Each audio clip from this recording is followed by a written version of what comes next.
Welcome to the Greatest Movie of All Time podcast, the show that uses a unique grading style to redefine what the greatest movies are. I'm Tom Duncan.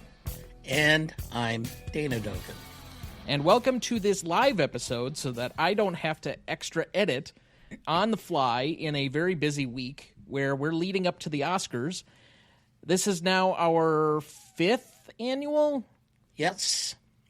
Oscars preview, where I think the first year we did 2020, so maybe this is the 6th. I think this might be the 6th. Because we were covering it in 2021, 22, 23, 24, 25, now 26. Yeah, that's 6 years. So this is the 6th time that we've done this annual Oscars preview. For 4 years, we've done our annual Bad Movie Oscars Bet. Yes. Which you just paid up on and was published yesterday. For everyone's purposes out there, St. Elmo's Fire as a bonus episode is up on the web for you to go and enjoy Dana's pain if you are into that sort of thing. I think you usually need to pay double for that kind of action, but unfortunately it is free this time. So with that, however, we are here to discuss the Oscars for this year. So first, let's start with some general thoughts. What did you feel for the movie year of 2025 for this award season? Well, as the year was progressing, I was a little disappointed with some of the films and thought this was not going to be a great year. But as I've watched some of the films, either again or for the first time, I'm a lot more impressed by this year than I originally was. A couple of films that I did not think I was going to like, I ended up really enjoying. Sinners being one of them. I thought for sure the vampire element was going to not be good, but then when I understood what it was about, it was much better, and I enjoyed it much more. Sentimental Value. You can't turn away from the mic. Yep. Sorry. Sentimental Value I thought was excellent. I'm not surprised that you liked that more than I did. I think I said immediately upon watching it, this is going to appeal to you and you specifically a lot more than it does to me, because it's mostly about that Stellan Skarsgård character who has that difficult relationship as a father with his daughter. And I just don't have that level of parenthood trauma, particularly with you, to be able to really invest in a movie like that. And I think this was a year for a lot of parent trauma passed on to their children.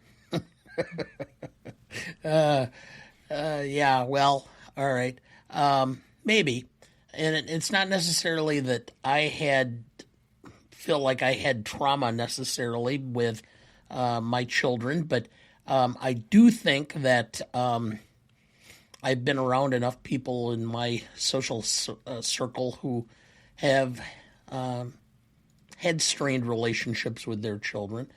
And while it took me a long time to come to terms with my own father and our relationship, and so maybe it just means more.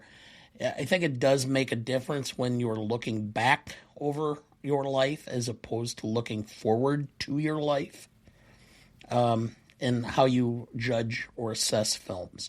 But I will comment, too, that one film that I thought was really well done and I thought did a great job of casting, I absolutely hated everybody in it and never want to watch Marty Supreme again unless I can take a shower immediately afterwards. I think we'll probably end up discussing it in 5 years by popular selection of people wanting to be on the show to talk about it. But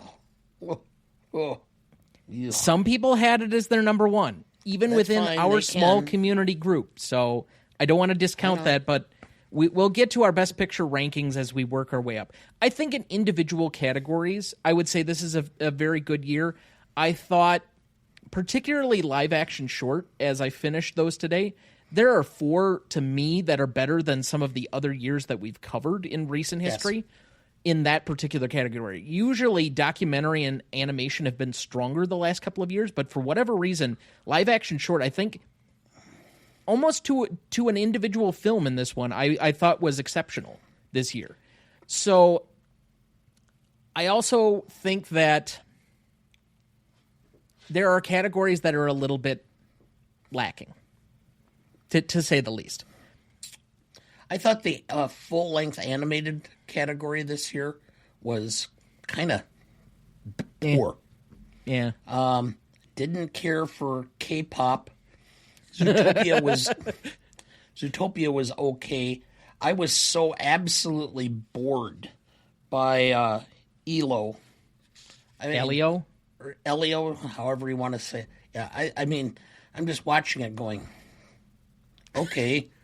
Okay. Yeah. The biggest takeaway I have from this is that you and I, both of our number one film, did not get nominated for Best Picture. Is that fair to say? Yes. Okay. I know I had one film that I really reacted to well and thought it was a shoo-in for Best Picture this year and did not end up in the top 10. And frankly, as much as I've enjoyed F1, and I think it is actually a very rewatchable film, I enjoyed it more the second time than seeing it in theaters originally, which is weird because it was like an at-home experience. You don't get the same sound, all the propulsion, the nature of being in a theater that you would think that movie gives to you. But it's a very good rewatchable film as a sports movie. And I also think from the theatrical cut is different than what we ended up with on Apple TV. I think it's actually condensed and shorter, and they trimmed some pieces so that it actually makes it better and more propulsive as far as the pacing. But that being said, I could have used a film we're going to talk about a little bit later, and I'm just teasing right now, when we get to it in international favorite. I would have rather seen one or two from that category, probably a little bit ahead of some of the ones we ended up getting. With the exception of one film, which we will definitely get to, it is my number 10 of the Best Picture favorites or nominees this year. I didn't hate any of the films. Even Marty Supreme, like I enjoyed my time watching it. I know that you didn't necessarily, but that's fine. But I didn't hate I just didn't have a strong reaction other than one film that I was just terribly negative on. And most people in our community already know what film that is. I will try and explain myself and what I have come to think about it after the fact, but we'll get to that here eventually. But otherwise, to me, there are films that are good. Like I can respect their technical mastery, their ability to storytell, but there's just nothing to me. Most of the time when I'm picking what I really want to root for Best Picture, it's from a very subjective standpoint where I have an emotional connection or reaction to a film. And oddly enough, the last 4 years, I've been in line with the Academy. Coda, then we go to, what was 2020? Oh, that was the Everything Everywhere All at Once year. Mm-hmm. Oppenheimer, and then last year, Anora. This year, I just don't have that. And frankly, when I sat down to rank them, any of my top 5 could probably be interchangeable. And the next 4, to me, are also incredibly interchangeable. Only one did I feel very positive on its placement, and that's my last film. So other than that, it's been kind of a weird year. I think this is a blip year. Kind of like last year, I think will be very much forgotten. There's no one film that you're going to pull out and say, this was like the film of that particular year. In this case, I think this is going to be like one of those periods that I've talked about for a while where in the middle of the even-numbered decades, we just kind of forget about. We pass over, and it really doesn't make much of a difference. We had so many problems coming into this year. We had the early part of this decade, we had all of the pandemic, and so a lot of films and scripts and such that were in development got delayed. Then we had the writer's strike and it's just been a mess trying to get things. Not to mention now we've got every studio trying to buy each other up on leverage buyouts that are all going to end up broke because none of them know what the fuck they're doing. I mean, oh, that's fair. You don't have to be an idiot. I mean, I'm not in the industry, but I know enough about business to know that there is absolutely no way Paramount Warner's is going to be able to pay that debt. I think, and this is a guy that I know you listen to as well, but Scott Galloway was basically saying the booby prize is always Warner because whoever buys it ends up like broke almost immediately. Time Warner, and then you had the AT&T merger, and now Discovery. It just keeps going through these cycles where whomever buys it seems to like destroy their company.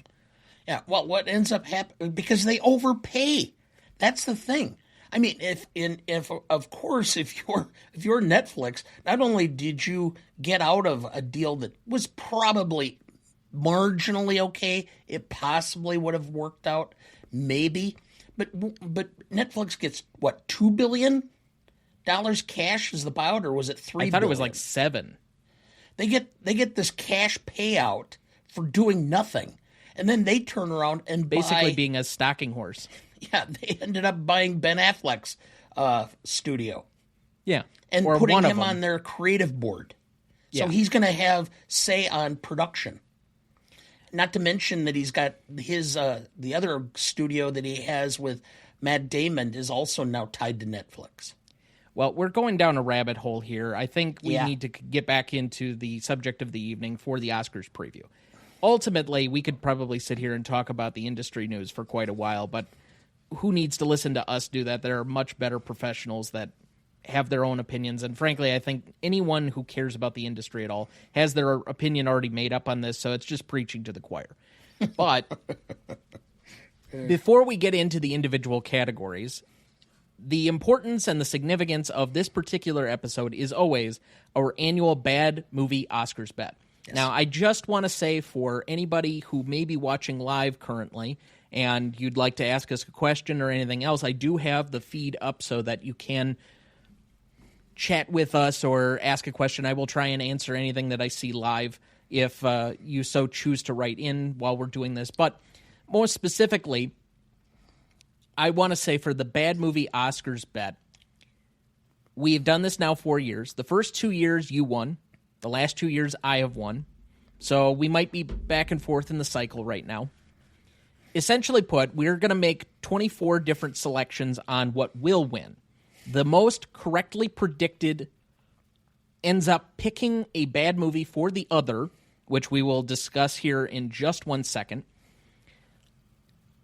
And you have to do an episode in the style of the show that is on this bad movie. So again, if you needed a context or something else to provide you, the St. Elmo's episode is up as of yesterday.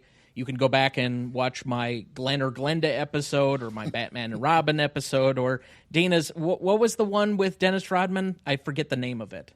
Simon Says. Simon Says. That's right. Yes. That was his first one as well. So with that being said, we each have selected a film for the other that will be the stakes for all of our picks this evening. We will be picking what will win and what should win, which is more of our opinion, but what will win is the one that actually bears some level of stakes. So, Dad, as last year's loser, let's say, for lack of a better term, what have you picked for me? Left Behind with Nicolas Cage. It is Nicolas Cage overacting on or abusing alcohol during the filming with an incredibly bad script. So this invites something new. We have not actually had a repeat selection for a bad movie before. I think you selected this for me 2 years ago, and I did not have to do it. So we have the ability now, if you're going to, I'm going to allow this. To repeat selections if they were not ultimately made into the thing. So what I'm going to do here, I had one picked out, and I'm calling a little bit of an audible. So originally, my thought process was, what is something that is so bad and preposterous that Dana's going to absolutely hate it? And I thought about different actors that I could pick or try and relate to. And so I eventually ended up on, let's see here, Super Babies Baby Geniuses 2, starring Jon Voight and Scott Baio.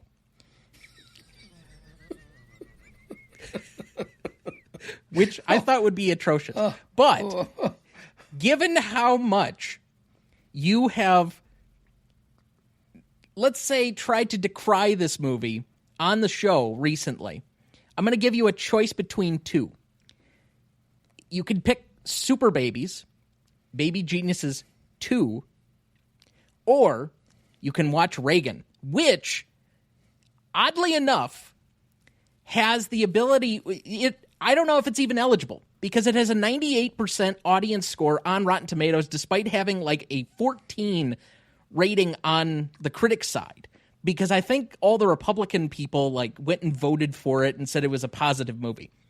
So, I will give you that option. You can either pick Reagan with Dennis Quaid, or you could pick Super Babies, Baby Geniuses 2.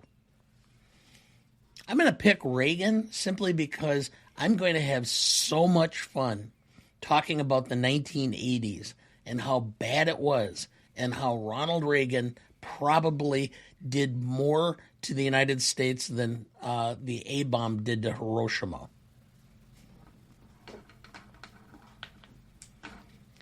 Okay. So your stakes is Reagan then. And he who shall not be named and he who is so not appearing on this episode currently has his support of Reagan. So he thinks it's entertaining and would like you to know that. Okay. Thank you for watching, Mr. So not appearing on this podcast. So anyway, all right, moving on. Now we have the stakes of what will be tonight. So what I would like to do is we're going to go in reverse order of the presentation of last year's Oscars. However, this year we have added a new category. We have added Best Casting. So we're going to start there. So the nominees for Best Casting this year are Hamnet, Marty Supreme, One Battle After Another, The Secret Agent, and Sinners. Now, I have also, because I wanted to give you every opportunity as last year's loser to win this year, I have given you the choice with whether you want to start first in this first category and then we keep alternating, or whether you would like to go second and then I start this category, you'd start the next one. So how would you like to go about this? I don't know. I'll go first. I don't care. Okay, so you're going to go first on Best Casting, and we're going to alternate here. Correct. Going forward. I have a feeling I'm going to pick something different from you. Okay. Okay. I'm going to go with Sinners as will win. I have a feeling you may go with One Battle. But anyway, should win. I thought the greatest casting was Marty Supreme. Pulling Kevin O'Leary, who's never acted as a key role, and then putting Jen Penn Jillette in as a redneck gun-toting farmer. Those two things alone make this a great casting. Understood. I think there are actually several movies here that I could see good casting. I could easily see One Battle, Sinners, or Marty Supreme getting top nod here. Ultimately, I also went with Sinners because I think top to bottom, it has the most well-rounded cast. Even though there's like that whole section for probably about, a half an hour, 45 minutes of One Battle After Another that is very focused on a lot of people that PTA has worked with before and some smaller characters, it really becomes kind of a two-horse kind of act, or maybe a four-horse if you add in Del Toro and Sean Penn later in the movie. But with DiCaprio and Chase Infinity, it's kind of like four people really piloting the majority of the film. Whereas Sinners is very much an ensemble film to me, and it's more representative of all of these various different things. You did find the kid who is the guitar player. I think that's his first acting role, and he obviously has to sing in the movie. And so there's a lot of things going on in that particular film. Ultimately, I thought it should win as well, but I really don't have a problem if you voted for Marty Supreme or One Battle After Another. I think all three of them have stellar cast from top to bottom.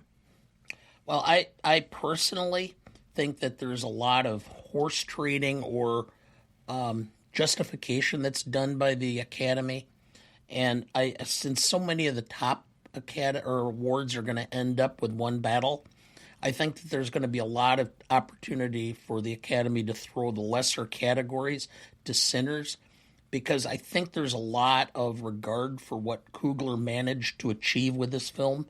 And so they want to do as much as they can to promote him for the future as they can. So they're going to pick a lot of those smaller categories so that the film gets its recognition. Excuse me.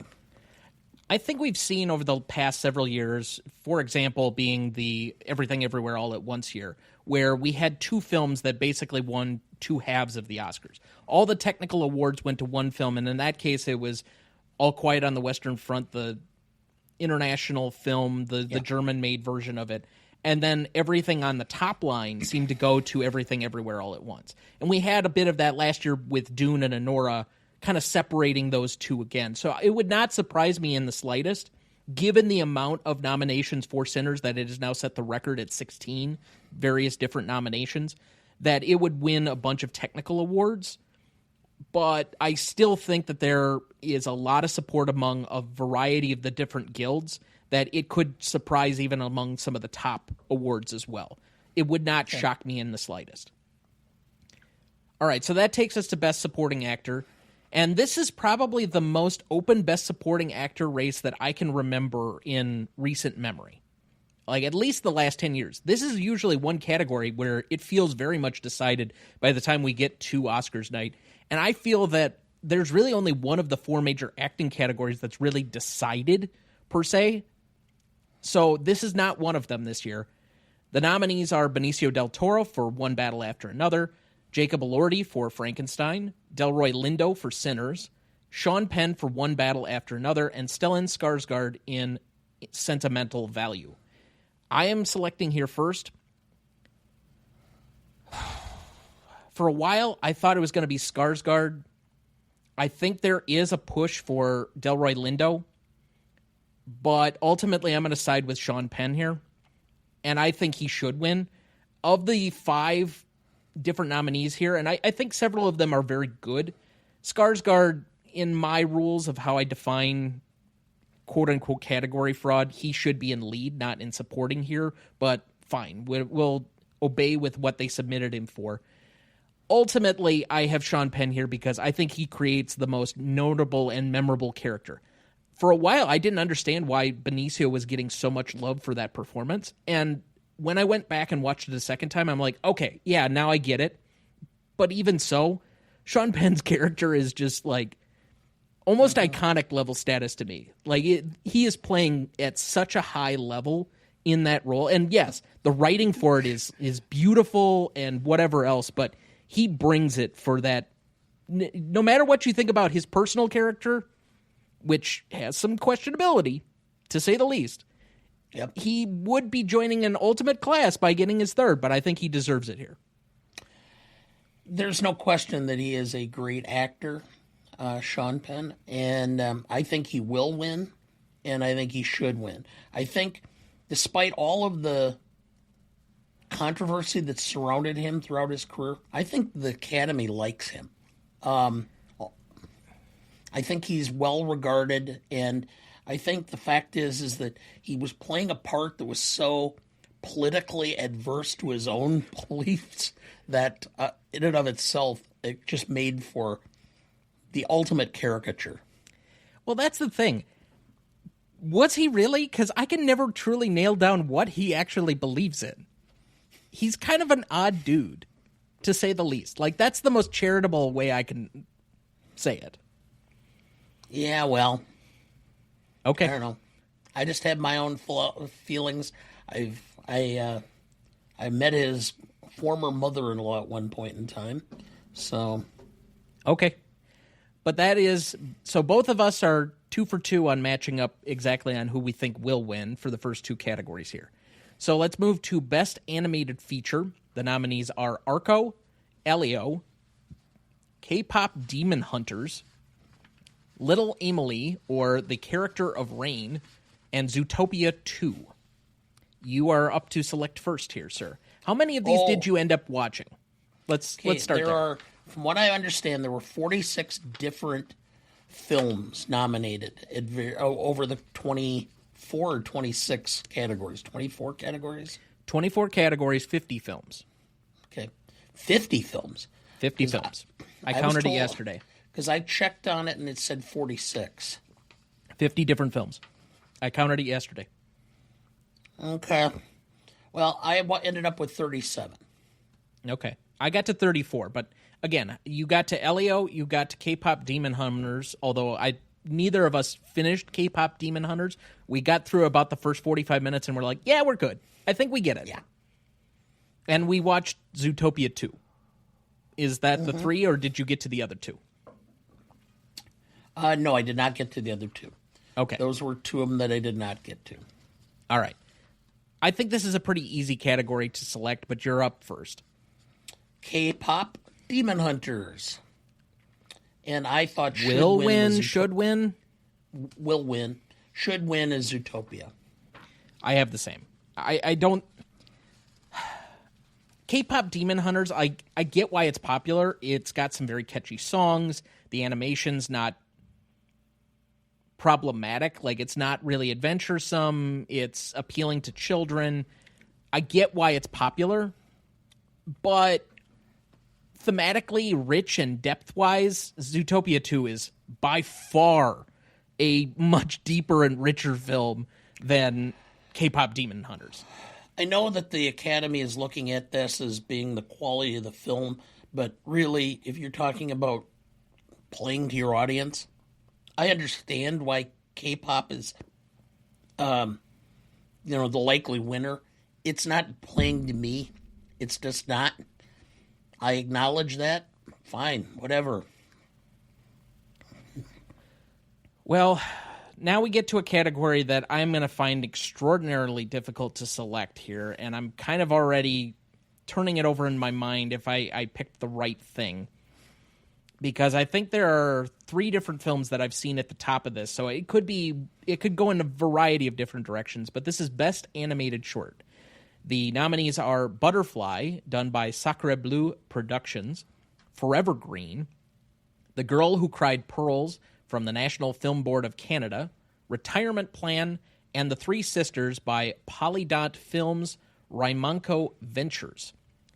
Now, we watched all 5 of these. Yes. I will say that I thought there were 2 that I thought were really, really good, and the other 3 were, they were okay. One that stood out to you did not appeal to me at all. Correct. So with that, I think I know what the favorite is, but I'm going to go with a gut call and say will win The Girl Who Cried Pearls. And I already feel terrible doing that. But should win is Butterfly. Now, I know that you didn't particularly care for Butterfly, which No. I find interesting because from an animation style standpoint, it reminds me a lot of... Oh, what was the film a couple of years? It was about Van Gogh. I think it was called Vincent. And it's kind of got this paintbrush style animation that I find fascinating. But overall, I thought the story, while it took a while to get into what exactly it was about and all of the revolving things, I think it is the most probably politically relevant, but ultimately I went with The Girl Who Cried Pearls because I think it has the most clear story, even if it may not have been my favorite animation style of these 5. Yes. Okay. Now, this is where we're going to deviate. Yep, I figured. I'm going to pick will win Butterfly. Okay. Even though does not speak to me very well. To be honest, Forever Green, the Girl Who Cried Pearls, and The Retirement Plan all were much more impactful to me than Butterfly. I really loved Forever Green.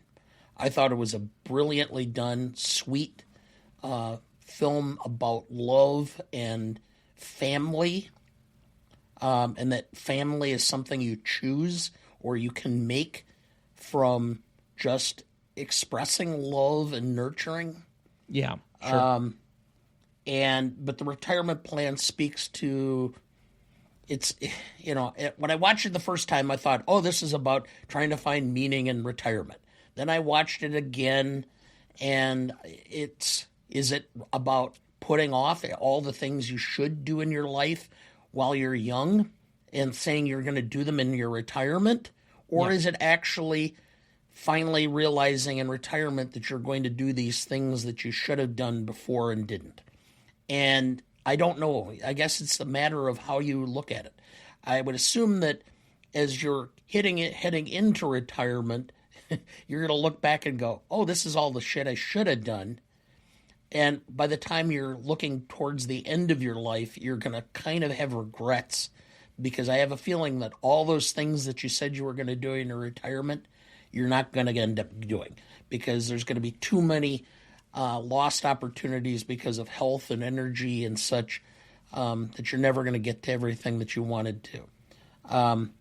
But for should win, I'm going to, you said you will win. Which of those three, though, is the one that you would pick, though, if it was your ballot? To be perfectly honest, I originally was going to say the retirement plan. I really loved it. But Forever Green has such a soft spot in my heart right now. I would go right there today. But I wouldn't feel bad about any one of the three I named winning. All right. So for the interest of time, because we're already at a half an hour here, let's just continue moving forward. So we get to Best Costume Design. The nominees here are Avatar, Fire and Ash, Frankenstein, Hamnet, Marty Supreme, and Sinners. It is your category to lead, sir. Okay. I have will win Frankenstein. Should win, I really liked Hamnet, excuse me. And I thought the costumes and such for that period were well done, and really enjoyed them. Now, supposedly, and this question was asked in the Discord, and somebody got an answer as to why Avatar is technically in the costumes category for this one. I really don't know how to say it, because it feels to me that a lot of these would be CGI, but okay, I apparently there's an explanation out there as to how the costuming was done. But with that exception, I really have a hard time separating between Frankenstein, which has good costumes, but like, what's the variety or the difference between the period pieces that we got in the other three films? Sinners is obviously about the 1930s or 40s. I can't remember exactly the time frame. Marty Supreme is about the 1950s.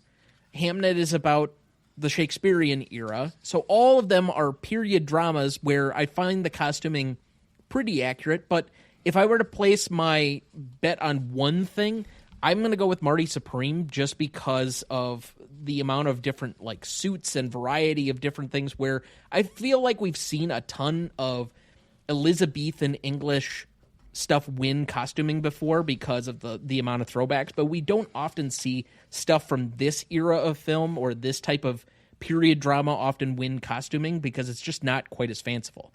And while I certainly respect, and I will pick Frankenstein as well to win here, it just feels like we're picking the steampunk winner instead of picking something that I thought was a little bit more expressive, a little more subtle, and probably deserves some better recognition. But frankly, most of the Academy, like if they love somebody, they love Del Toro. So any chance to give his films extra Oscars, I feel like they go out of their way, because he's just so likable and whatever else to the Academy voters. All right. So that brings us to our next one here. We have Best Original Screenplay. The nominees are Blue Moon, written by Robert Kaplow. It Was Just an Accident, written by Jafar Panahi. Script collaborators Nader Saivar. I think I'm hoping I'm Shadmer Rastin and Mehdi Mahmoudian, maybe? Okay. Marty Supreme, written by Ronald Bronstein and Josh Safdie. Sentimental Value, written by Eskil Vogt and Joachim Trier. And Sinners, written by Ryan Coogler. I believe I am up first on this category here. I think the obvious one is Sinners here. Since Sinners and One Battle After Another, which seem to be the two favorites at the top for Best Picture, are in separate screenplay categories, I think it's pretty apparent to everybody that Coogler and PTA will walk away with at least one Oscar on the night, but one of them will at least have two, if not three. In this category, I think the easy pick is Sinners. It's the heavy, heavy favorite. But what should win, and this is going to be my first opportunity for recognition tonight, It Was Just an Accident is a masterpiece of a script, if you ask me. And this should have been in the Best Picture race. It was by far the best film of last year, if you ask me. I can't say enough good things about it. The framing device, the amount of things, how it ended is just so open-ended, but gives you so many things to play with in the abstract. I just loved this film. I wish more people would have seen it, and I really wish it would have been in Best Picture. All right, for me, when did the Academy voting shut down? On Thursday. Boy, I'm pretty sure, and I'll stick with my original, will win, will be Sinners. But somehow or another, it just, given the nature of It Was Just an Accident, being an Iranian, or a film about the Iranian secret police, boy, that would be the kind of thing that would all of a sudden just come from nowhere and, have a bunch of people come forward with a vote. Now, I did tell a particular mutual podcast host, Mr. So Not Appearing on this podcast, that I would see a slasher film with him while I'm in St. Louis later this year if Coogler does not win. I will be very glad to go see and sit through whatever this is and throw popcorn in the air if it means that Panahi wins something on the night. Even if it's this category. I know. I would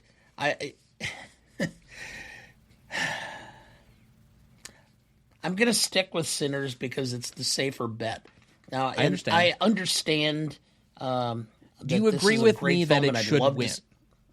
Should win. Yeah, I understand. But I'm going to say my little thing because I'm going to do it twice here, which is the film that I really enjoyed for this year, and that's Blue Moon. I thought the script was brilliantly done and was very tight. It's one of these films that I have a feeling that the more people see it and are exposed to it, the more they're going to enjoy it, especially people who are more mature. So it's going to be, I think once you hit about 50 and you're looking for something that's not going to be a lot of violence or whatever, this is the kind of film that you could sit and watch and enjoy. And so I'm just going to send out my kudos to Robert Koplow for the screenplay here. Understood. Okay. Moving to the other screenplay category, we have Best Adapted Screenplay. The nominees are Bugonia, screenplay by Will Tracy; Frankenstein, written for the screen by Guillermo del Toro; Hamnet, screenplay by Chloe Zhao and Maggie O'Farrell; One Battle After Another, written by Paul Thomas Anderson; and Train Dreams, screenplay by Clint Bentley and Greg Quidar. I believe you are first here. This is where I'm going to take my flyer at something a little different. Okay. Because Paul Thomas Anderson is likely to get Best Picture and Best Director, I have a feeling that there may be a split here and not give him screenplay. Okay. So now the question comes into who is likely to get it. Okay, as you've indicated, Del Toro is highly regarded and loved by the Academy. But I don't think that's where they might go. I think they're going to spread a little love to a film that was nominated for Best Picture, but is not likely to win any other category. So I'm picking Train Dreams, which is a film that I really enjoyed. I know it's off the wall, and I'll probably lose, and it'll probably end up forcing me to watch Reagan, but so be it. Well, there's a lot of categories that are undecided, and there's plenty of other opportunities. I last year, the thing that decided it for us was me picking Mikey Madison, and I went out on a limb to do so because otherwise I would have lost. Sometimes the heart play can win you the ball game. So I'm just saying, it's not the strangest thing. I think this category is a slam dunk, but you never know. So I'll grant you that one. But what is your should win? Okay, should win. I'm going to go with Train Dreams on that too. So maybe it's speaking more of my heart than my brain on this particular one. I went with One Battle After Another as the clear favorite in this category, as the will win. But should win, I have Begonia. I mean, it is the most creative. It is the most ridiculous script. It feels very much like a 2026, 2025 movie. You know, if you haven't seen it, you'll understand exactly what I mean if you have, or when you watch it. But I don't know. Frankenstein is an adaptation of a novel that we've adapted I don't know how many times. We literally did this a couple of years ago with a different version of Frankenstein and Poor Things. Yorgos is by far one of the most creative directors as far as choices and story choices that we have. The Academy does like him. I don't know. If you're going on just pure creativity and adaptability, that's probably where I would go. But I'm not... I think any one of these could be a credible pick. Yeah. Begonia is fucking wild. And I enjoyed it. So for that reason, I'll just go with that as my personal top pick. All right, now we arrive at Best Makeup and Hairstyling. The nominees here are Frankenstein, Kokuo, Sinners, The Smashing Machine, and The Ugly Stepsister. Personally, I've only seen 2 of the films in this list. Correct. I did not watch The Smashing Machine or Kokuo or The Ugly Stepsister. Didn't really feel the need to. But as far as Frankenstein and Sinners, I think they both did a fairly good and adequate job here. So with that being said, I think this is mine to pick first. Yes. And I'll take the heavy favorite Frankenstein here again. I think Frankenstein is in line to win 3 different Oscars on the night, is the heavy favorite in 3 different technical categories, and I think it'll probably win here. And frankly, as far as the amount of things that it's trying to do and accomplish with all of the various different things that are going on, let alone the Frankenstein's monster, and then all of the anatomy and surgical stuff that's going on in the film, I think it does deserve to win makeup and hairstyling. I will agree on both. The job they did with Christoph Waltz when it was disclosed that he had syphilis, that alone deserves the Academy. Okay. All right, so then we move to Best Film Editing. Now, this is a little bit up in the air. I think there is a clear favorite, but I have my money on something else as a dark horse in this category. Quite literally. I think I put $1 down on Kelshi because I could on this category just in case something else won. And I think there has been a dark horse racer possibly in this category, so we'll see. But we get to Best Film Editing. The nominees are F1, Marty Supreme, One Battle After Another, Sentimental Value, and Sinners. I believe it is yours to lead.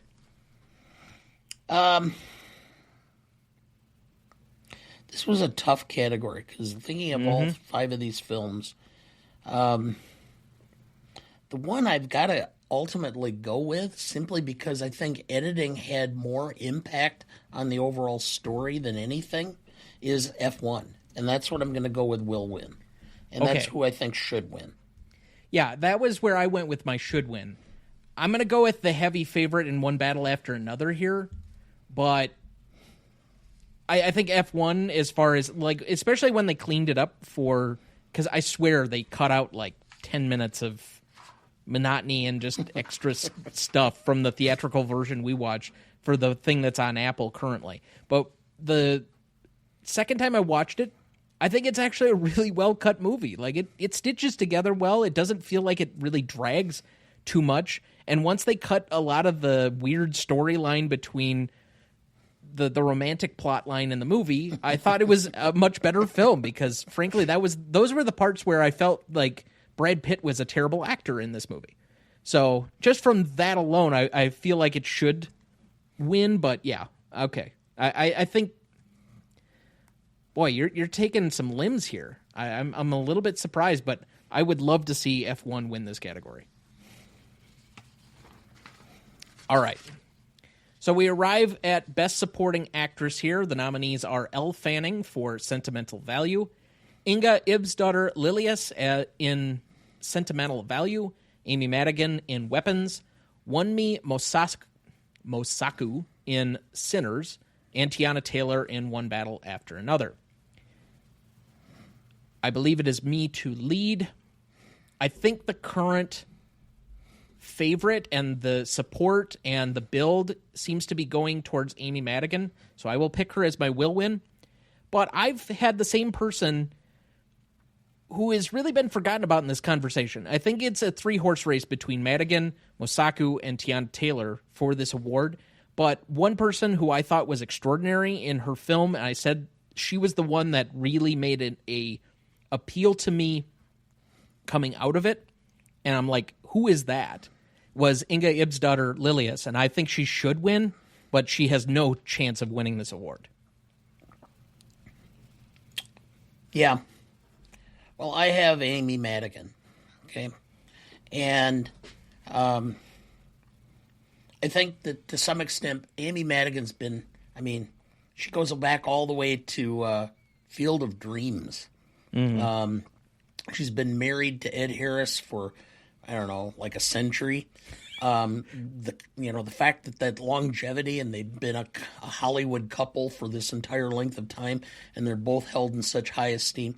I think this is her due, and I think this would be her send-off, and I think the Academy understands that. While I understand some of the other actresses and such are going to have, are younger, they're going to have their day in the sun yet, I think. So I'm going to have both Amy Madigan, who was just fucking creepy. Oh, my God. Is going to win and should win. That movie has some third act problems. And I found her character less menacing the more I saw of her. But her initial appearance where she's in Josh Brolin's dream was like fucking insane. Yeah. All right. So moving on from Best Supporting Actress here, let's go to Best Production Design. The nominees are Frankenstein, Hamnet, Marty Supreme, One Battle After Another, and Sinners. I believe I led the last category, so I think it is for you. Going through all of these, it is by far to me the one category that, while I understand why each of these 5 were nominated, this one, the production design is way out in front as far as I'm concerned. So I have both will win and should win as Frankenstein. And I would agree. I think that just from the value of the amount of physical sets created for the ambiance of this entire thing, the way the film looks is very much due to the 3 categories that it is likely to win. Makeup and hairstyling, the production design, and costuming. I think in all 3 of those enhance what this film is about and what Guillermo del Toro is trying to tell through this particular version of the film. But by far, of any of the 3, if it could have one, I think production design far and away is the one it should win for, even though I think it is heavily supported to win all three. Okay. All right. Then we move to Best Original Song, which might be the most obvious category of the entire evening. It's Diane Warren, right? No, Yeah. I'm just kidding. Of course not. Diane Warren's going to lose again, and this time for her own documentary. Wow. Okay. Yeah. The nominees are Dear Me from Diane Warren, Relentless, Golden from K-Pop Demon Hunters, I Lied to You from Sinners, Sweet Dreams of Joy from Viva Verdi, and Train Dreams from Train Dreams. Now, I will say for two of these, I was really happy to see songs that were actually selected that were just not credits songs. You know, my criticism for the most part has been James Bond songs in recent years have won for the opening credits, and then we get all these tacked on songs at the end. That's how we get, what was it, the Flamin' Hot movie, the Cheetos movie, got a nomination based on song because it tacked on a song at the end to the credits. So at least two of these songs actually enhanced and were a part of the story of the film in which they were made. I think in another year, I Lied to You from Sinners, especially because it's tied to a very singular moment in the film that a lot of people really talked about for months afterwards, would win. But by far the best song is also the obvious choice in this one, and it's Golden from K-Pop Demon Hunters. It's the best song. It will win, but I have should win as being Train Dreams. Okay. Just personal choice. That's usually what is the case in these things.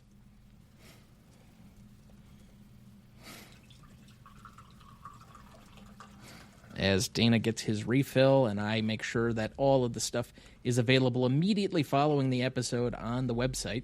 Just so everyone is aware, I will be publishing this as soon as we are done so that you can look at all of our picks. And on the night of the Oscars, you can follow along with each of our picks to make sure that you know, before maybe even we do, who won the annual Oscars bet.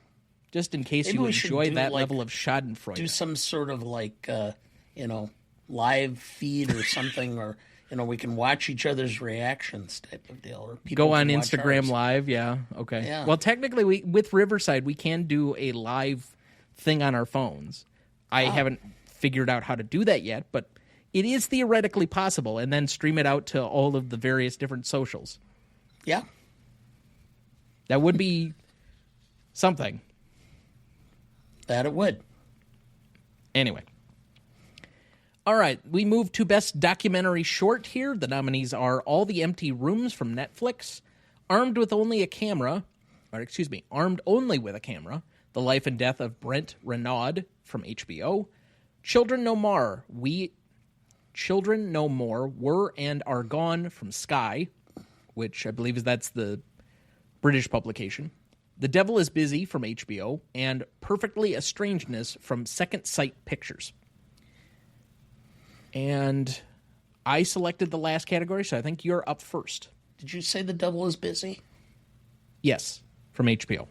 Okay, I didn't hear that, but okay. I think, yes, it is my turn. I did enjoy all five of these to some extent, if it's possible to enjoy them, because the least depressing one was Perfectly Estrangedness, which is about a woman trying to find joy as she's dying. And that's You sure you watched the right film? Perfectly Estrangedness? Yeah, that is not what that film is about. What am I getting confused with then? I have no idea, because none of these is about that. Maybe that was the long form one. Yeah, maybe. All right. Yeah, I got confused. All right. Anyway, but they still. But I think All the Empty Rooms is by far the one that will win and should win. I think there are quite a few good films in this category. Perfectly Strangeness is the lone one that I thought was a complete outlier, which is about basically we're watching these mules or donkeys walk the street and then find this observatory or something else. I'm like, what the fuck is this? And this got in over some other potential stuff. I'm okay, cool. But I think there are at least 3 really exceptional ones. I didn't necessarily care for The Devil is Busy as much. It aligns with a lot of my own personal politics, but I didn't think it was as effective. Children No More, I think, was a bit up and down. But if I really had to narrow it down, I think there were 2 that were emotionally powerful to me. All the Empty Rooms is a very solemn film. I think it is really worthy of winning the Oscar. I think it will win the Oscar. But ultimately, I went with Armed Only with a Camera, The Life and Death of Brent Renaud. I think that was equally as powerful to me. I think they did a really good job of celebrating everything that guy had done in his life, celebrating the industry and the profession, the danger and the variety of things that he had done. It did not appear to me that he was 50 years old when he passed away at the hands, frankly, of the Russian army. But he did and accomplished quite a bit and went to some very extreme and difficult places to give us news and tell stories that, frankly, we wouldn't otherwise know. And we have a very privileged opportunity in this country not to know of. He was trying to show a different light to stories and some people that needed help. And unfortunately, his demise, I don't know. I watched, or I finished that yesterday, I think, and it hit me right. Yeah.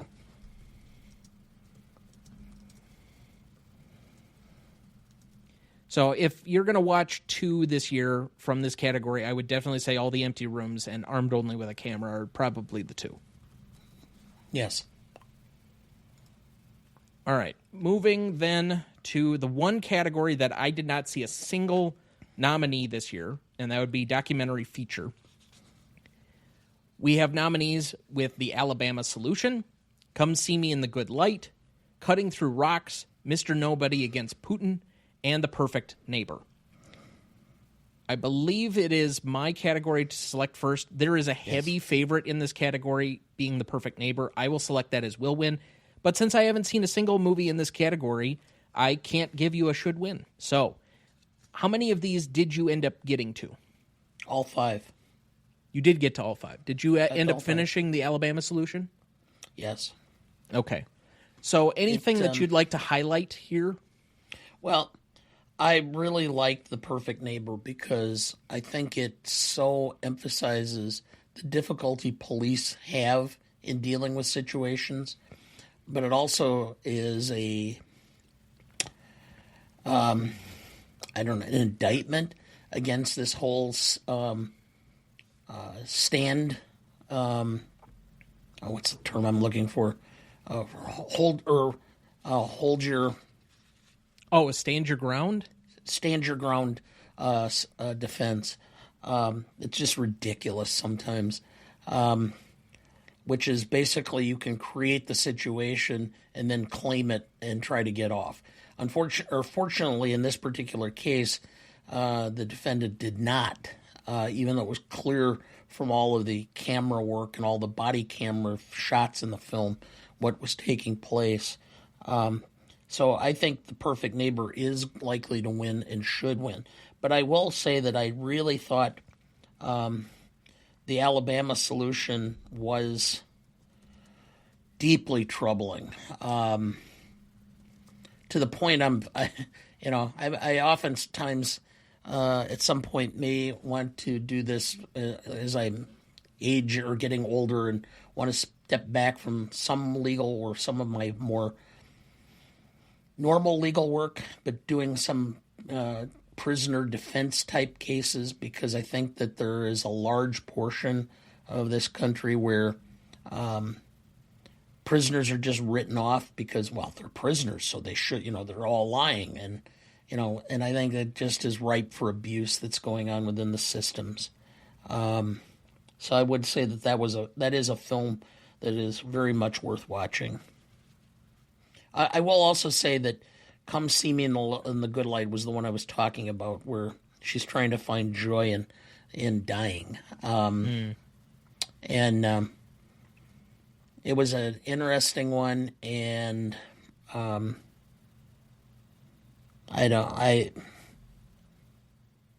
wish when my time comes, I wish I have the same quest or fear or joy in my life, trying to live each day as it comes. So, all right. Then let's move to Best Sound here. The nominees are F1, Frankenstein, One Battle After Another, Sinners, and Sirah, which is the Spanish nominee for Best International Feature. Now, I did not see Sirah. I did not have time to get to that. I have seen the other 4 films in this one. I believe this is your category to pick first, however. Yes.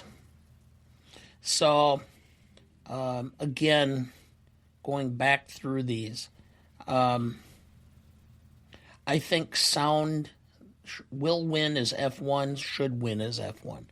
I think the sound of the cars and of the collisions and such are so important and necessary for the film that it stands out more than the others as far as what the impact of sound was.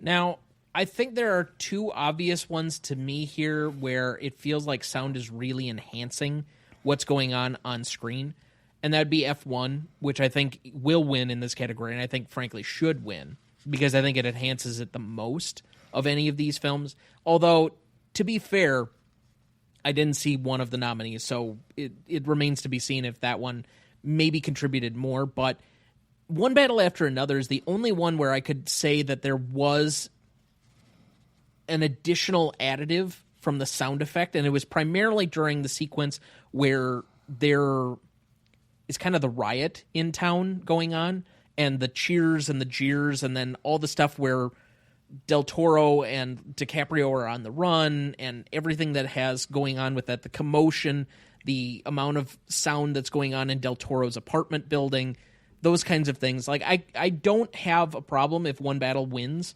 but I think F1 is the one where it is the most additive to the film-going experience in that particular film. And frankly, this is usually won by a big blockbuster-type film where it's got loud engines and cars and things going on in that kind of commotion. So I think F1 will win, and probably should, but I also don't have a problem if One Battle ends up winning.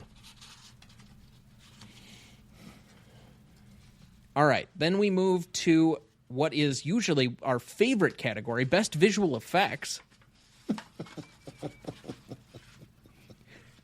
The nominees are Avatar: Fire and Ash, F1, Jurassic World Rebirth, The Lost Bus, and Sinners.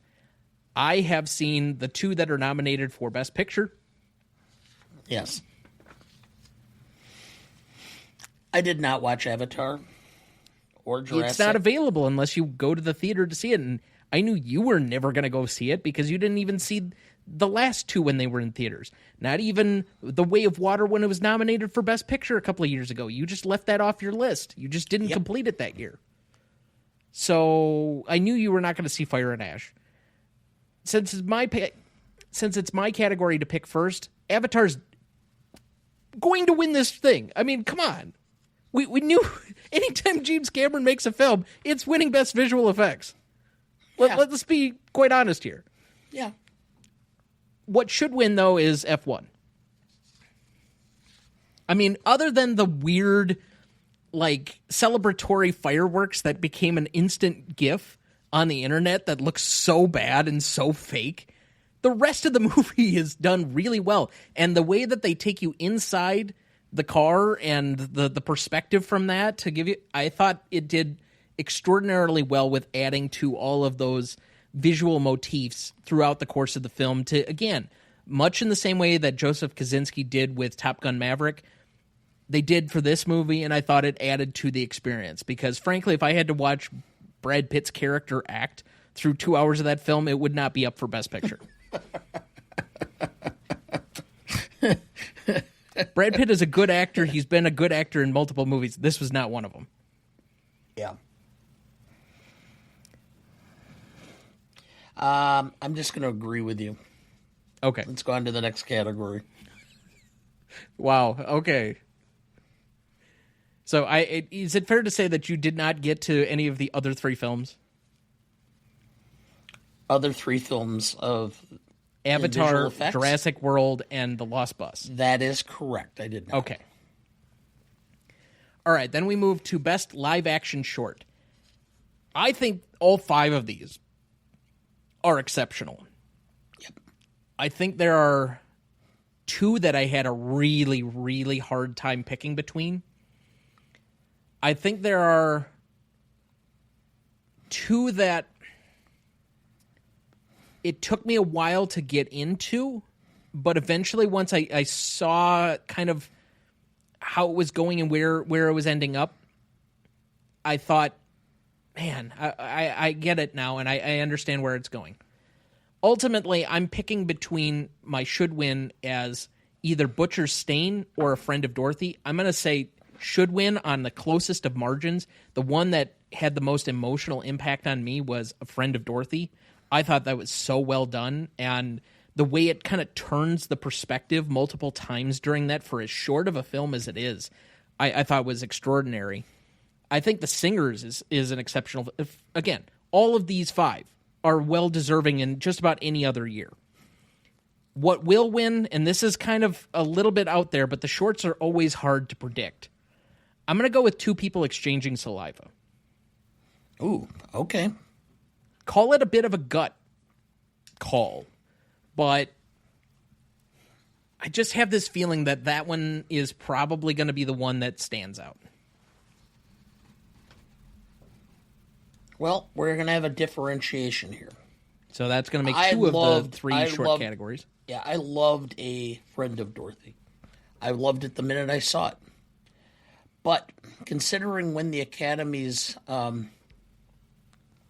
voting ended and such, I just have a feeling that because of the political aspects of it, the Butcher's Stain is going to win.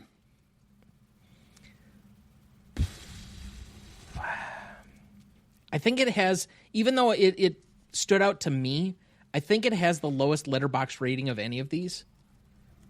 But I understand. I just have this feeling that that's going to be the possible one. I would love to see A Friend of Dorothy win. I did not really understand Two People Exchanging Saliva very much as far as what its meaning was, but it took me a while. That was the one that was the hardest to get into, and it took its time developing what that story was. You had to really accept the universe as it was. It was kind of this, what is the Elizabeth Moss show, Handmaid's Tale kind of thing for a lot of it. And it was very much a repressed society, which I think it was supposed to be very metaphorical that way. But it is jarring to just drop you into the middle of that and not give you like any advanced warning of what this world is. So it took me probably 20 minutes before I'm like, oh, that's what this is about. Yeah. I will say that Jane Austen's period drama was funny. Mm-hmm. I made your mother watch that. I watched it and I said, oh, you have to come in here and watch it. And so she thought it was hilarious too. Yeah. So it's very much up the alley of anybody who watches regularly, like Bridgerton or any of those types of films or TV shows. Oh, but it was so almost reminiscent of Monty Python. Yeah. So, all right. So we arrive at our tiebreaker. This is during last year's ceremony. This is where In Memoriam was. Now, there are a lot of people that passed away this last year. Just a quick rundown of probably the most prominent of them that will come up. Robert Redford, Diane Keaton, Robert Duvall, Rob Reiner, Val Kilmer, Michael Madsen, and Catherine O'Hara. Since you did technically lose last year, even though I think you won the tiebreaker. Yes. You get to select first here. So did you go with one of those, or did you go a little bit more off the board? I gave this a lot of thought. And the Academy announced that Billy Crystal and Meg Ryan were doing a special presentation for Rob Reiner. That will be the introduction leading into the In Memoriam. So Rob Reiner is out. And it was really, in my mind, between Rob Reiner and Robert Redford. Now when you consider that Barbara Streisand, who got her big start in movies, more or less, with Robert Redford back in the early 70s, is singing. Well, yeah, all right. It was the mid-60s. It was Barefoot in the Park. Yeah. I think Robert Redford will be last for both the fact that the Academy tends to put the last person as to be an iconic figure in old Hollywood, but at the same time, when you consider his impact on independent film with Sundance, I think he has the legacy factor sewn up. So I'm going with Robert Redford. I think that's a great pick. I think your reasoning is sound. The only real chance I have in this one is that either he leads off early or he's in the middle section or something else or whatever. And the one that they cap on, then, boy, I have it down to 2 because if they do it by when they passed away during the year, I have a chance with like Robert Duvall. If they, instead of bringing it up at the beginning, cap off Rob Reiner, that would make sense for where he falls. And I guess I should have alerted everybody. The tiebreaker for In Memoriam in this, we had to come up with a way to separate ourselves in case we had an even number of picks. And let's say I won 2 and he won 2. We needed a tiebreaker scenario. So we went to In Memoriam. And whichever celebrity that has passed away or is recognized in the In Memoriam package last. So let's say Rob Reiner leads off the package and he is the first to be celebrated, and then Robert Redford is the close. Dana would last year was Hackman. Would end up, yeah. Well, and Hackman had just passed away like the week before the Oscar ceremony, so that was an interesting moment. But I think I'm going to go with Robert Duvall just based on recency and hope that they did it based on timeline more than anything. But I think there are a lot of good ways to go with this. Okay. So I think you'll get the tiebreaker, but I'm hoping that I have enough like last year to supplement without needing to break a tie to win. But all right. Now, you'll forgive me here because currently the American Society of Cinematographers is currently presenting their awards, and our next award is going to Best Cinematography. So I was trying to hold out as long as possible to see what happened, but apparently they have not made their selections yet. So, Best Cinematography, the nominees here are Frankenstein, Marty Supreme, One Battle After Another, Sinners, and Train Dreams. Whose category is it? I think it's mine. Yeah, I think it is yours. Okay, we'll win One Battle. I originally had thought it was going to be Sinners. Then I thought about it again, and I'm thinking back of just the visuals and how, the battle scenes and the explosions and military bases and such. So I'm going to go with One Battle. Should win. I absolutely loved the visuals for Train Dreams. I thought that the cinematography was brilliant. So I don't have a problem with anything that was done in Marty Supreme, Sinners, or Frankenstein, but to me, this is a battle between One Battle After Another and Train Dreams. I think One Battle After Another will win this category, primarily on the backing of that whole car chase at the end of the film, which is thrilling and a great piece of cinematography through the rolling hills and the mirage and everything else that it's capturing. But I agree with you. I think if there's a movie that was told primarily through its cinematography, it was Train Dreams to me. And that one enhanced the most of its storytelling through cinematography. I do have money on Train Dreams as a dark horse. Possibly. A lot of people think this is coming down to either One Battle After Another or Sinners, but I think there is a possibility that Train Dreams sneaks in there.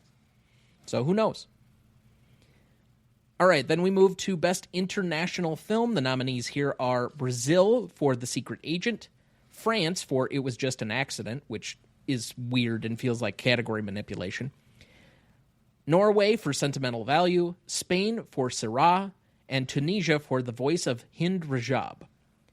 Now, I'm going to do my annual diatribe that the country should not be nominated in this category. Nominate the films and the frickin' filmmakers so that they actually get awarded for the right people. The country should not be responsible for the stupid Oscars. This makes no fucking sense to me at all.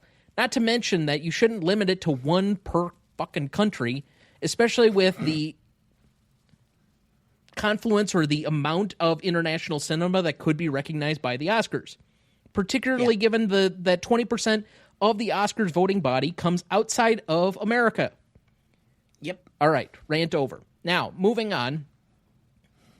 I think by nature of that, there are two of these in the Best Picture race, The Secret Agent and Sentimental Value. I think one of those two is the likely one to win. Ultimately, I think there is more of a push for Sentimental Value to win, even though I have money on The Secret Agent to win this category. But in my opinion, going back to it yet again, It Was Just an Accident should be in over both of those films, in my opinion, because it should be the winner of Best Picture, in my opinion, this year. But it is not. So if I had to pick one of these five, it is a very clear choice, even though I did not get to either of the Spain or Tunisia nominees in this category. But It Was Just an Accident is a revelation, and Sentimental Value is fine. The Secret Agent is not. And we'll just leave it at that. Sentimental Values, and It's Just an Accident.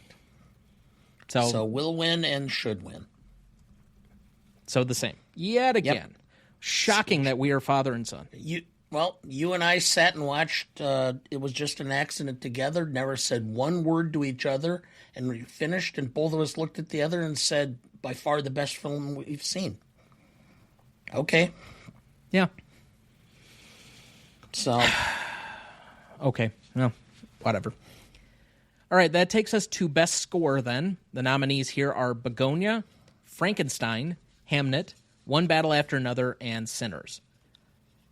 I believe it is yours to select first here. Will win Sinners, should win Sinners.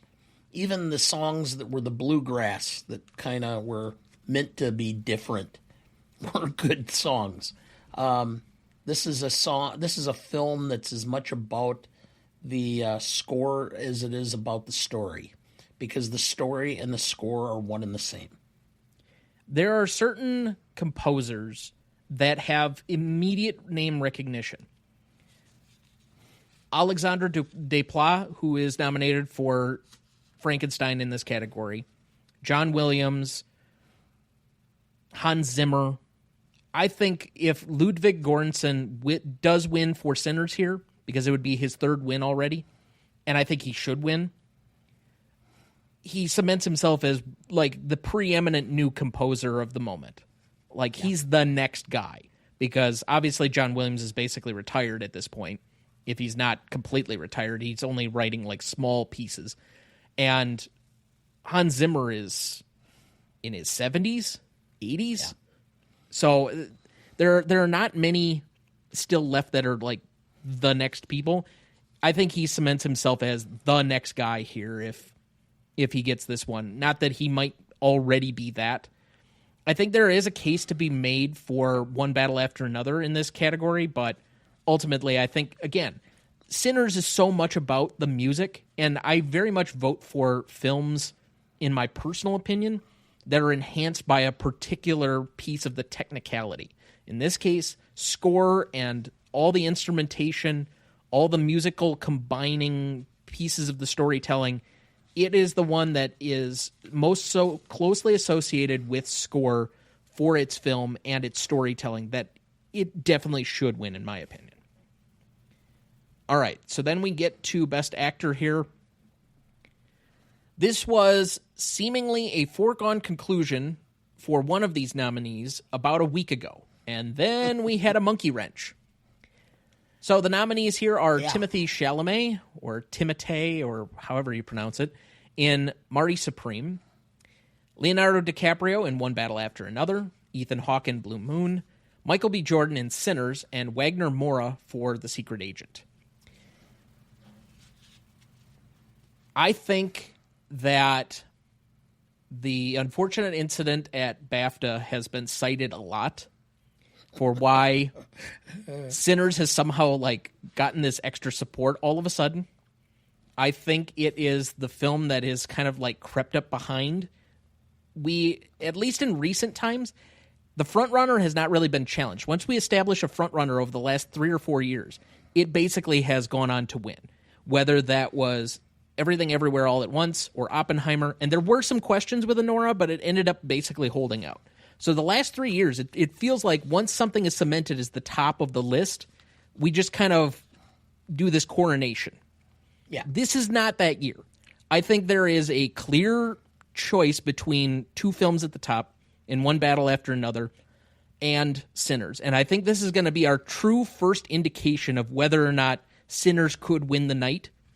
Because while DiCaprio is definitely not in the running at this point to win for One Battle After Another, this entire category comes down to either it's Michael B. Jordan or it's Timothée Chalamet. And until a week ago, Timothée Chalamet was the clear-cut, almost preeminent favorite to win this category. But I think there's enough support now because nominations and voting started immediately following Michael B. Jordan's win at the SAG Awards that he will win this category. And I think, frankly put, I mean, Ethan Hawke is excellent in Blue Moon, but I kind of think Michael B. probably should win.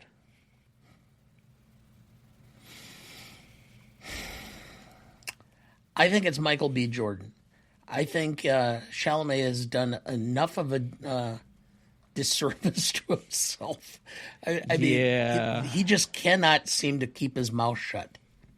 And I think his own arrogance is doing him in. And the Academy is always, give them a chance to do your one-uppance, and they'll be glad to take it. So I would love to see Ethan Hawke because I think he should win. And he's long time, what is this, his third or fourth nomination? Oh, he was nominated for Training Day. I'm not sure he's been nominated for much else. It's at least his third. I know that. I can't remember what else, but it's getting to the point where this is where the Academy may just do, here's your Lifetime Achievement Award. But still, I think it's Michael B. Jordan. I think the fact that the Academy has always had such a problem with minorities winning these categories, if they have an opportunity to give it to a very deserving actor, and there's no question that Jordan is very deserving for his dual role in Sinners, especially with Chalamet imploding. I think that's Jordan to win.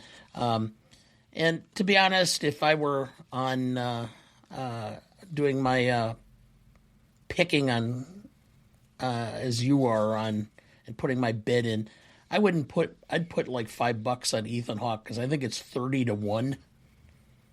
So it's not a bad bet. I think he's currently running third. If you were to ask me. Now, I did look this up for you. It is his third acting nomination. Okay. He was nominated for Training Day. He was nominated for Boyhood, which I forgot. Yep. In supporting actor. This is his first lead actor nomination for Blue Moon. But he has also been nominated twice for another category. No, not directing. Nope. Adapted screenplay. Because he was credited as one of the writers on Before Sunset in 2004 and Before Midnight in 2013. Because he helped with a lot of the dialogue. Both of the lead actors did in both of those movies. Helped with a lot of the dialogue with Linklater. But it's not surprising to me. This is now going to be the fourth movie that he and Linklater have collaborated on, and fourth different nomination from a Linklater collaboration. And what I understand, he and Linklater have yet one more film that is going to be Linklater's masterpiece that is going to be out with him starring in it. So supposedly Linklater's doing another one of those like over time projects again that he did like Boyhood, and I think Hawk is in that one.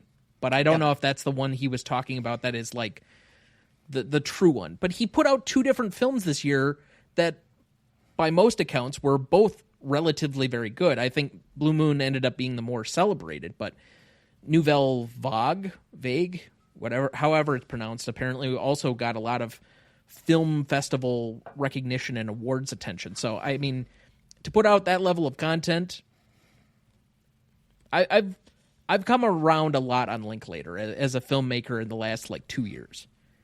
So, and it was not a film, and I don't want to say that I ever had a negative opinion of him. It's just I hadn't watched a lot of his stuff before the last, 2.5 years. And as I've continued to get more, he's, moved up my favorites list. So, for whatever it's worth. But all right, then let's move to Best Director. The nominees here are Hamnet for Chloe Zhao, Josh Safdie for Marty Supreme, Paul Thomas Anderson for One Battle After Another, Sentimental Value for Joachim Trier, and Sinners for Ryan Coogler. I believe that I went first with Michael B. Jordan on the last category, so I believe it is yours to lead here.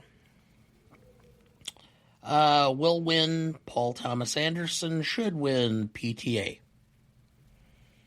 So we are going to agree on the will win. I think that PTA will hold out and win. He's won every other major precursor award here, and I think that Coogler winning the Screenplay Award will help that case. I think Coronation is thrown around too often and too lightly sometimes, but PTA winning his directing award that everybody's been waiting for him to win, if he doesn't win this year, I don't know if he ever wins. And I think Hollywood's been waiting to do that, whereas Coogler feels like he's going to have a lot more chances, even though he's doing yet another, I think, Black Panther film and some other stuff. But I think he's got I think he's got his opportunities to do stuff. I know he's working on that X-Files series now, but he'll be back. Paul Thomas Anderson is definitely going to be making more films, but I just don't know with the accessibility of this current film. There are very few Paul Thomas Anderson films that if you're not a deep cinephile, that is relatable to the public. Case in point, Licorice Pizza. Or for that matter, Phantom Thread. Anyway. I have not seen Phantom Thread, but I know you haven't, but that's why I led with Licorice Pizza to get the reaction. But anyway, the point being that I think Coogler should win in this category. I think he does a better overall value job across all of the technicalities, the script writing, the contributions, etc. I think Anderson will win, but ultimately I think Coogler does the better job. But it's splitting hairs. It's between those two in this category for me. Yeah. And quite frankly, I think Coogler, if he gets as many nods for his film as it looks like he's going to, if Black Panther, is it Black Panther 2 or 3? 3. 3? I think if it does well in the box offices, Hollywood will probably open the coffers and give him some pretty big bucks to come forward for another film that he may do pretty damn well. I think he's extremely talented. That's quite apparent. Which is why I find it interesting that he wants to go into TV right now off the back of this. It feels like an interesting choice, but all right, fair enough.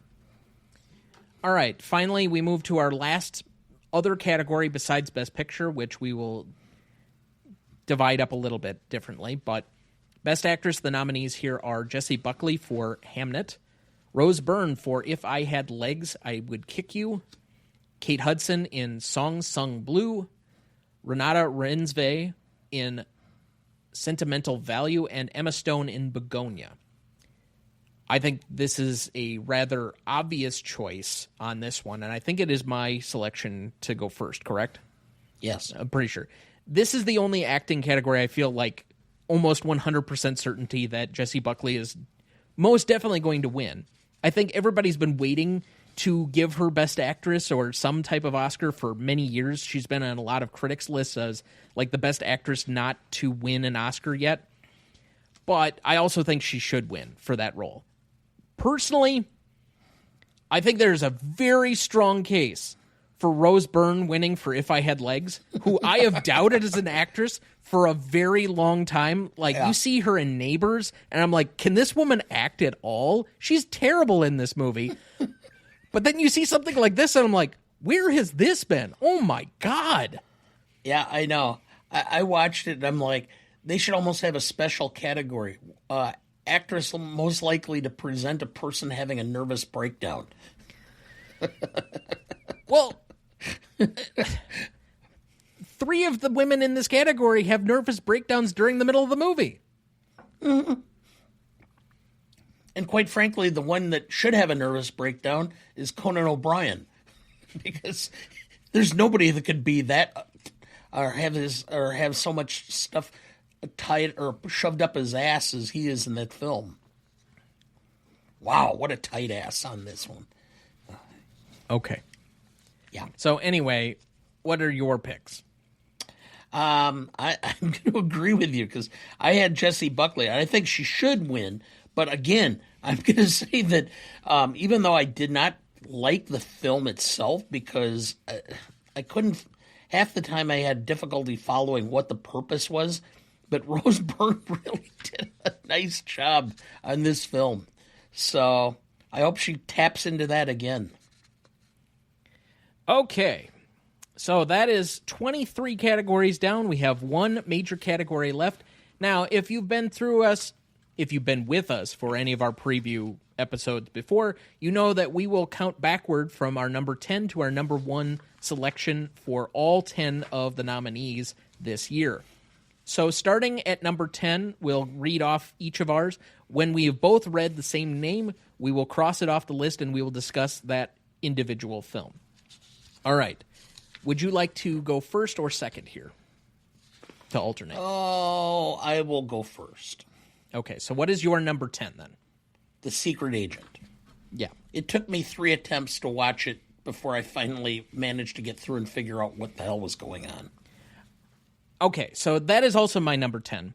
It is the strongest, most visceral reaction I had to any of these 10 films all year, and it was negative.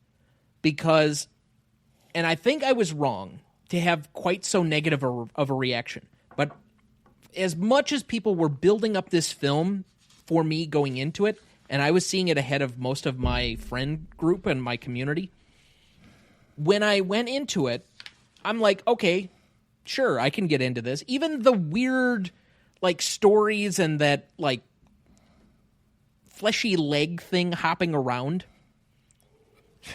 which, okay, fine. I could even bear through that. My visceral reaction is pulling the rug out from under us at the end of the film. When they just completely... Because I kind of got invested in the film through most of it. I felt betrayed when they just said, oh, well, we're not going to tell you what really happened to this guy. So you took me through 3/4 of a film to not give me the ending that I needed?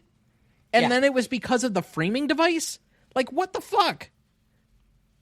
Like, I get it now in hindsight as I've more analytically approached it and tried to, like, piece it out over the course of the last probably 8 weeks. But still, I'm just... It was the one that I felt the most betrayed by. It was by far the one I was putting it at number 10 because I didn't care for that ending at all. No, I just kind of went... Yeah, I knew you had a lot of difficulty with it because I think, what was it, 25 minutes in, you were visiting me while you were trying to watch it, and you're like, I think I need to restart this over. It doesn't make any sense to me. And I said, it won't help. I even read the plot summary online, trying to see if that would help. It didn't. It was actually more confusing after I read that. Yep. So, okay. Whatever. For some reason that got in over it was just an accident.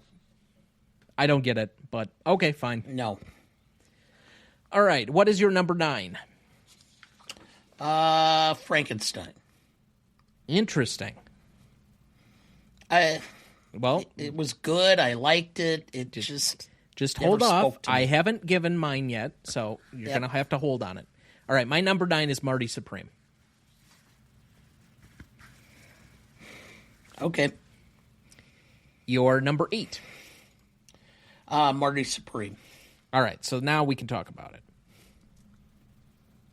I know that you didn't care for it because you found everybody unlikable. I recognized Marty Supreme as being a quality film. It's just, I mean, it was entertaining. It just didn't speak to me because, to me, I got to have some reason to have an interest in this. I mean, maybe it's my personality, maybe it's my profession, whatever. I have to have some reason to be interested in a story or something somebody is saying. Otherwise, it means nothing to me. I mean, I've got so many different things and so many, circumstances and issues going on in my life. If I don't have a reason to buy in, why?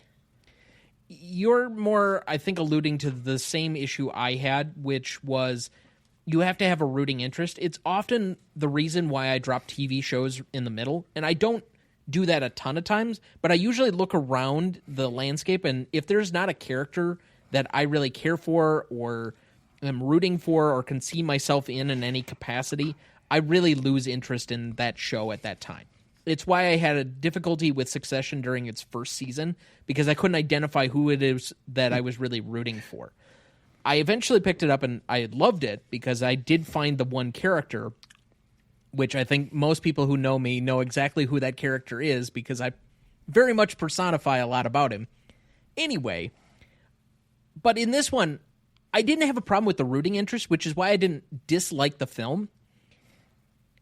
There is a certain nervous energy and cringiness and aura of just discomfort throughout any Safdie film. It's why I loathed Uncut Gems, because it makes you so uncomfortable throughout the entire film. I don't know why people make that and why people voluntarily see that. Like, they want to be made to feel uncomfortable. It doesn't make any sense to me whatsoever. But by the end of the film, I was rooting for Marty, and I had no idea why. There is nothing redeeming about that character at all. He has screwed himself so many times, over and over and over again, and there's very little redeeming about him until maybe the last 30 seconds of the movie. Yeah. Well, I said when I came out that the most likable character was the attack dog. Fair enough. So while I understand on a technical basis why other people love it and appreciate it and think very highly of it, it's just not a movie for me. It was never going to be. I'm glad that I saw it and that I kind of enjoyed it as opposed to Uncut Gems, because if I got another one of those, that was going to probably go below The Secret Agent even. But at least this was a better version of it, and Chalamet is an appealing actor. I do enjoy watching him. I do enjoy naturally rooting for him. Maybe not in the way that some of the Academy members agree with, but still, nonetheless. It's not a top film for me this year. It's fine. All right, so what is your... Oh, excuse me. We have to get to my number 8.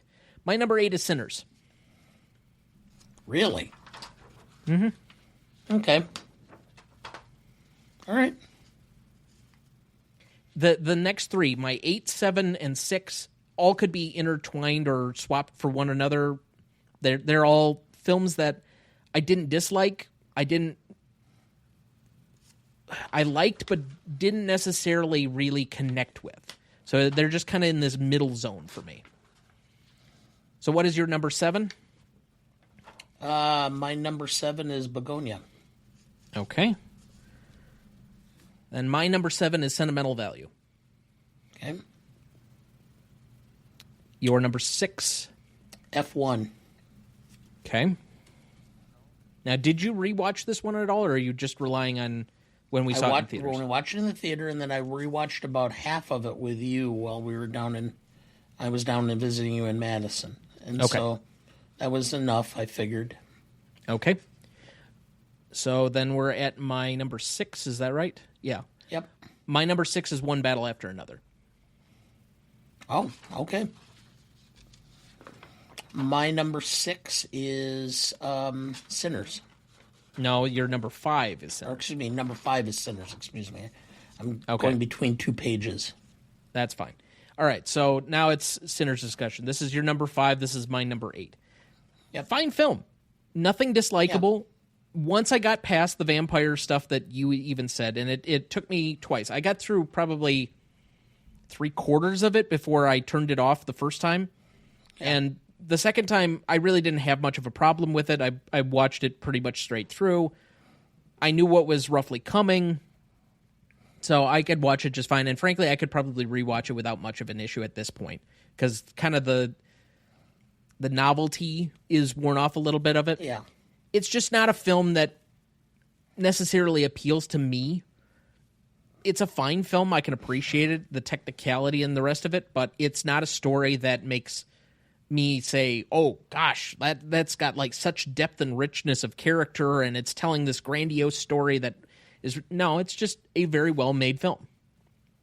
And that's it for me. I mean, I could swap out Sinners and put that at my number 6. I could put it at number 7, but I just thought the other two that were in that kind of middling category for me, where it was a good film, but it wasn't a very good film, this was probably the weakest story of the 3 for me. And that's just how I ended up ranking them. Okay.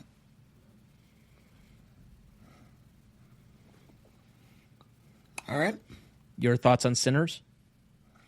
Well, I liked it once I figured out that it was an appropriations film, and what the real meaning of it was. Okay, you're going to have to explain that a little further. I don't know what you mean by appropriation. The vampires are the white evangelist or the white settlers coming in and appropriating black culture. That was what the whole purpose of the thing was. It was ultimately about vampires sucking the belief. That's why they wanted the musician, because they wanted to take his talent in blues and appropriate it for themselves. That was the whole thing. So to that extent, once it made sense to me, it was a much better film for me, because I think it had much more to do with a poignant social subject than I originally thought. And that's where it rose and ranked to me. So it went from being a bottom of the 10 to being up that high based on that. And so I had much more appreciation for it then.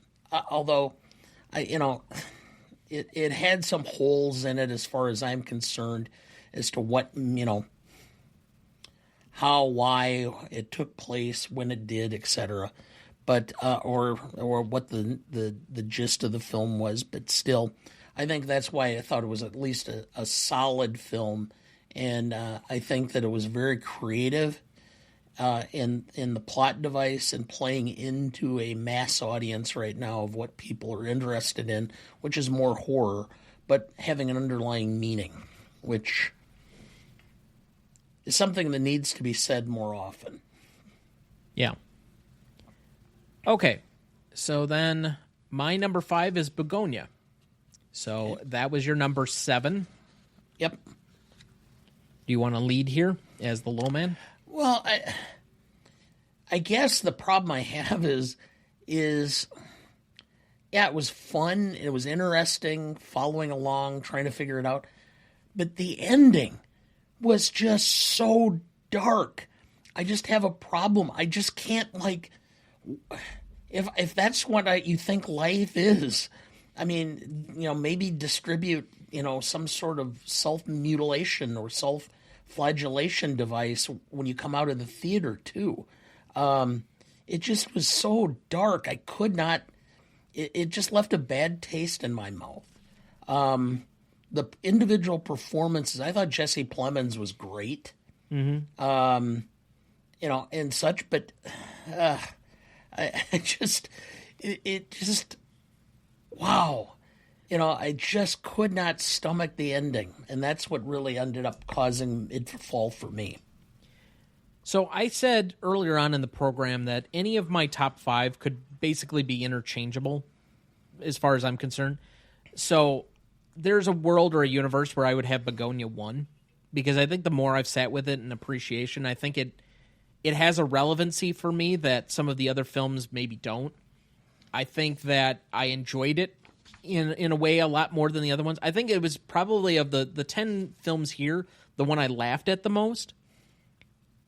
The ending doesn't bother me. In fact, it probably tickles me more than anything. Like, yes, the nihilism is stark, but I don't feel like it weighs on me in the way that it does apparently for you. Ultimately, I think the 3 primary characters in this all do a very good job. I think it was an interesting story. I think I could live in a world where we don't have the last 15 minutes of the film and do that kind of ending, and we just end it with Emma Stone being basically released. But to each their own. Like, I don't think it's a perfect film by any stretch, but I don't think there's a perfect film this year for me. And I can't remember his name, but the guy who played the cop who ends up dying, he played Richard Jewell in the Eastwood film. Yeah. Oh, I know exactly who you're talking about, but I think he did as well or as good of a job as any of the actors in Paul Walter Hauser. Okay. Yeah, I thought he was great. I think the cousin was great too, but I can't remember who that was. So, yeah. All right. So that is my number 5. That was your number 7. So we get to your number 4. My number 4 is Train Dreams. Okay. My number 4 is Frankenstein, which was your number 9. I just have to assume that you don't like this gothic story that much. I will say that when I filled this out, I had just finished it. Mm-hmm. It probably would have been a little higher on my list as, now than it would have been then. But, it reminded me more of the book because I had to read the book in high school. I don't think most of the films have done justice to the book. I think this film does more justice to the original Mary Shelley book. But it's just, it just didn't strike me as having a real great message, meaning, whatever. It was just a fun film for me. It was a little slow at times. Your mother was absolutely bored. She insisted on watching it with me. I kept saying, you don't need to watch it. We watched the first half on Wednesday night, or it wasn't Wednesday night. Maybe it was Tuesday. Doesn't matter. Whatever night. So we watched the other half, on Friday night. And I said, what are you thinking of it? Well, I'm really bored. And I said, you don't have to watch it. Oh, no, I'll watch it. And then she sat there and then checking her phone, then looking at the film. I'm going, you don't have to finish watching it. No, I'll finish watching it. So, but there was periods that were rather slow that, yeah. So we had a lot of criticism of Del Toro, and you've made a lot of offhanded jokes for the one movie that he did win for, In the Shape of Water. Yes. Since then, I remember Nightmare Alley being my number 2 film of that particular year. I think we both enjoyed the few pieces, although we never sat through the full thing, of his Pinocchio that it ended up winning animated feature a few years ago. Yes. And now he's done this film. And I think the more often I watch Del Toro, especially outside of Shape of Water, I appreciate him more. It is quite obvious the color palette, the way he designs his stories as to what is a Del Toro film. Mm-hmm. And this very much is, in essence, fitting of the Frankenstein story. He often is trying to turn things around where the celebrated character or the marginalized character is the one we should be rooting for, the true protagonist. In this case, it's Frankenstein's monster. And the true monster is Frankenstein, which anybody who's read the book remembers. I think that from my recollection of the book, this movie deviates quite a bit, particularly in the story with the sister-in-law and then Frankenstein himself. But that being said, it still appealed to me. I think I enjoyed the quality and the technical aspect of it. I enjoyed the cinematography, obviously the production design that we commented on earlier. I enjoyed the storytelling to it, and I felt very compelled in watching it. But I understand anybody who... I don't think it's telling anything that this story hasn't already told. If Del Toro had chosen a different subject instead of adapting a story that we've seen so very often, I think this would be an even bigger movie. But again, the Academy loves Del Toro, and he did a very good technical job in this. I liked it a lot more than some of the other films that I saw this year, and I'd be very willing to rewatch it. But I can understand anybody who was bored by it or just didn't think it added anything new or creative or novel that they felt like they needed to see. Yeah. All right, so then we move to your number 3. My number 3 is Sentimental Value. Okay. This was my number 7.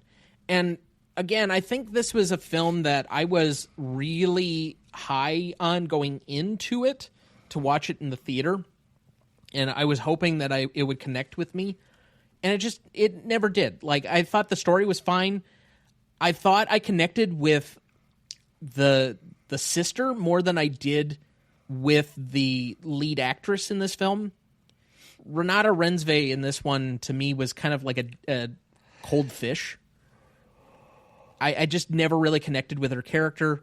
Skarsgård, I understood the objective point of view that they were trying to make through the film, but there was just nothing about this that really connected with me. So again, this is kind of in that realm of Sinners where I think it has a profound story to say, but ultimately it just left me kind of cold. And there's nothing bad about it. I didn't not enjoy it. It's just, if you're ranking these, it's not something that I really felt a whole lot of value from. Well, to be perfectly honest, and I think this is often too much the case, cinephiles have some sort of group thing, which is a certain group really loves a particular film, and then you feel guilty because you don't find it as good or whatever.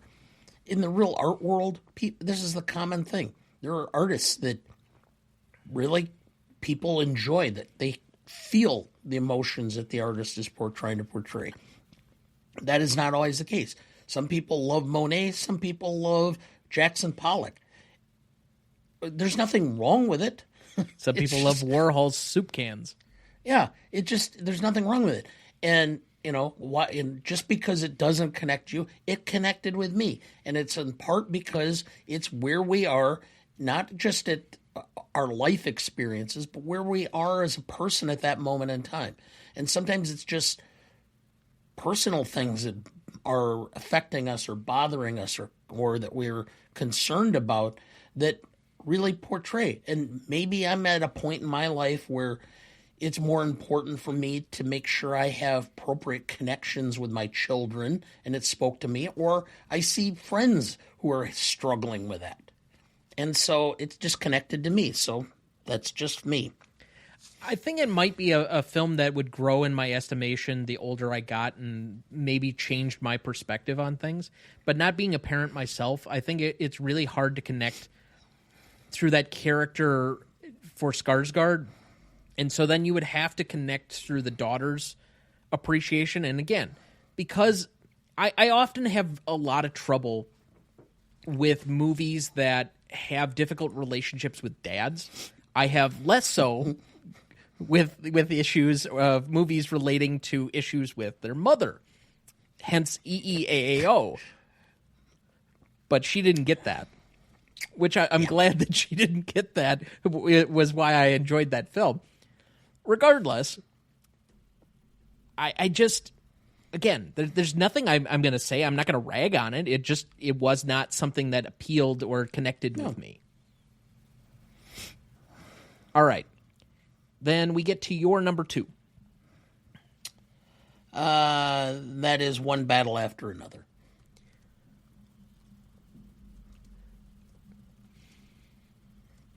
God damn it. Your number 1 and mine are the same, huh? Uh-huh. Mm-hmm. All right, my number 2. Oh, wait. We've now named One Battle After Another together. So this was your number 6. This was my number 2. Or, excuse me, the other way around. It was my number 6. It was your number 2. Yep. I knew this appealed to you a lot more coming out of the theater. Again, this is one that I laughed at. I appreciated. Of all the Paul Thomas Anderson movies not named Magnolia, this is probably the next closest one where I really appreciated it. Magnolia I have a emotional connection to. This one, not so much. I think this is much more of an objective. It's supposed to be much more comedic. I love the Sean Penn character, even though he's like reprehensible and repugnant. I think the notion of the Christmas adventures is fun and could be iconic in years to come. But there's nothing about this that I really felt was exceptional. I thought it was really good.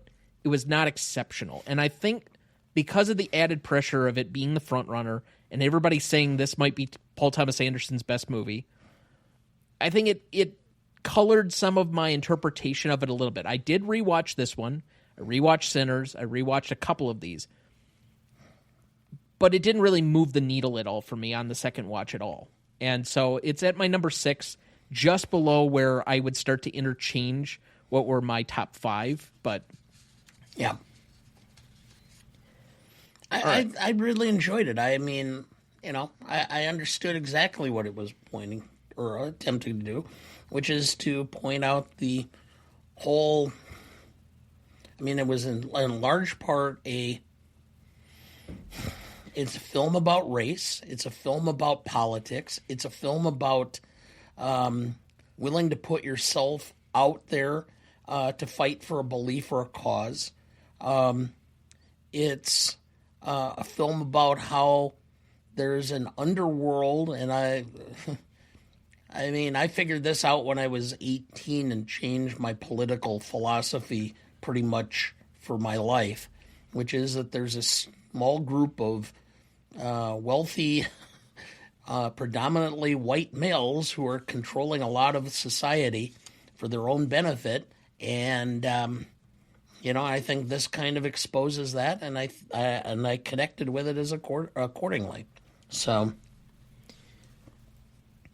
fair enough. I mean, obviously everybody's mileage will vary. I know there are people out there that enjoy this a lot more than I do.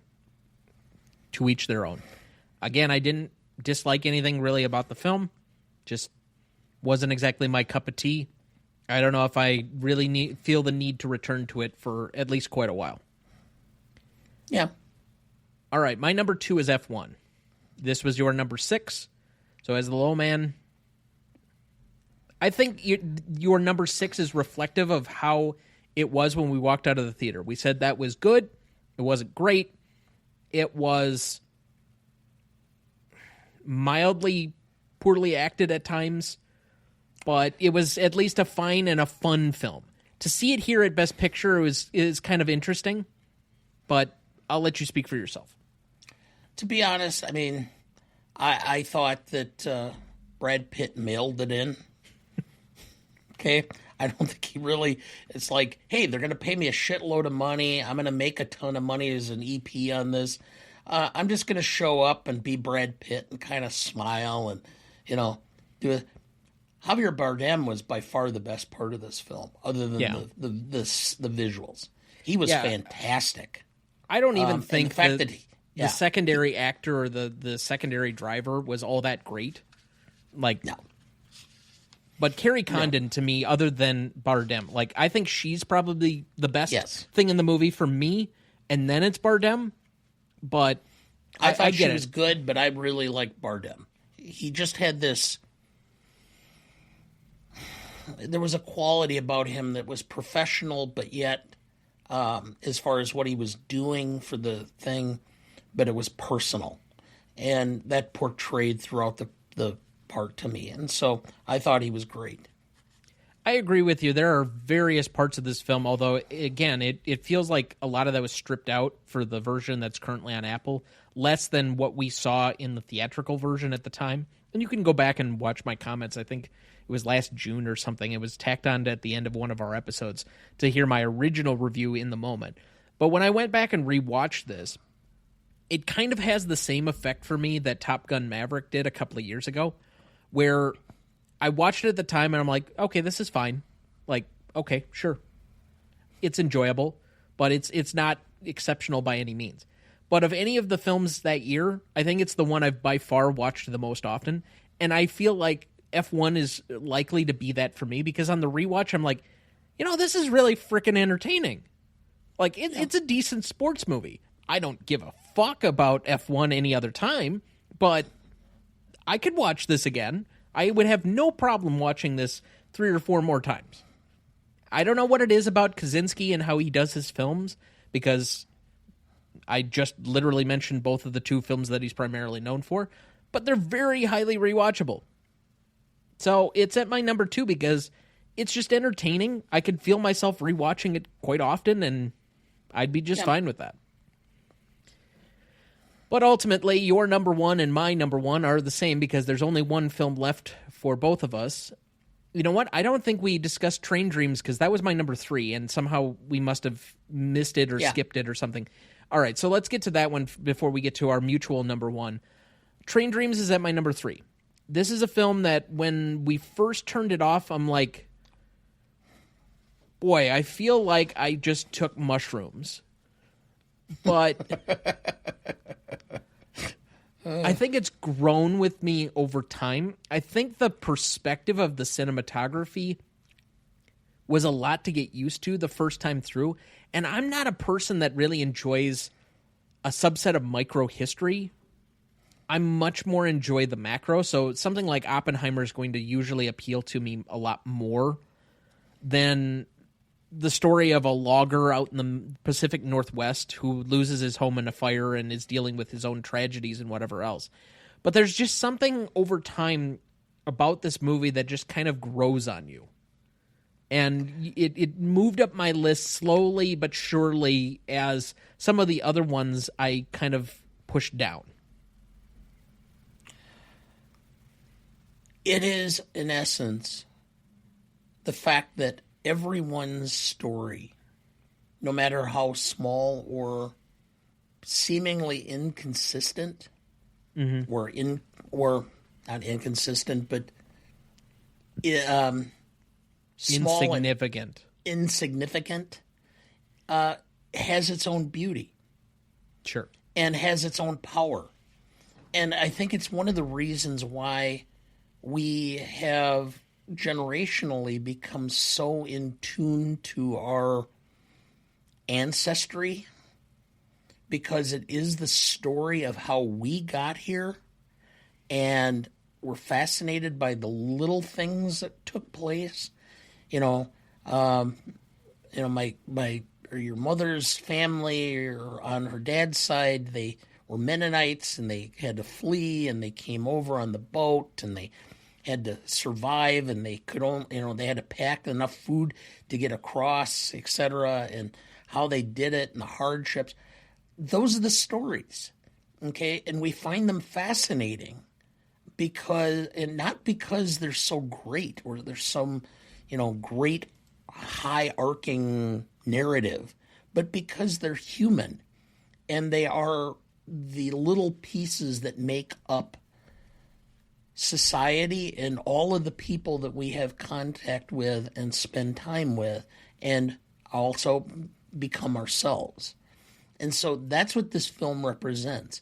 So it's almost the antithesis of what a lot of the best picture categories are. Instead of it being about some big name or some big guy who'd accomplished so much or some woman who was a star on the stage or on at Opryland or whatever you want to say, this is about somebody who most people are not going to remember, but his story was in and of itself beautiful and poignant and had value. Yeah, I agree. I really don't have a whole lot to add. I think it's the way that the film ends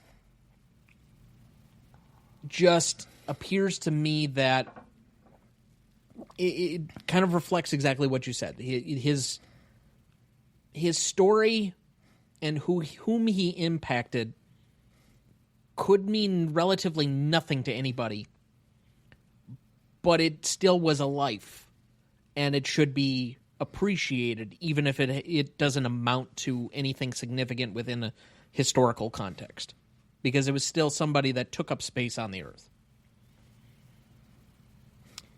All right, so then we get to our final number one here, and we apparently, despite not discussing this at all, came to the same number one. Frankly, when you made your comments about this film earlier, I was not sure that you'd have it even in your top five, let alone at your number one. So my number one was Hamnet. Apparently that was yours too. Correct. It is somewhat by default. Like, I don't feel that this is a strong number one. I could, like I said earlier, rearrange this in any order of the top five for what I most enjoyed or what would be most rewatchable or the one that gave me the most entertainment. I went ultimately with Hamnet because it was the one that I had the most profound emotional reaction to walking out of the theater, because I was crying. Not deep sobbing like I've done with some other movies, and I certainly have no problem admitting that I often cry at movies, but it caught me in the right way. My one caveat to this is, if I were to go back and rewatch it, I wonder if it has the same visceral reaction that I did in the theater seeing it the first time, if it works for me again the second time. Yeah.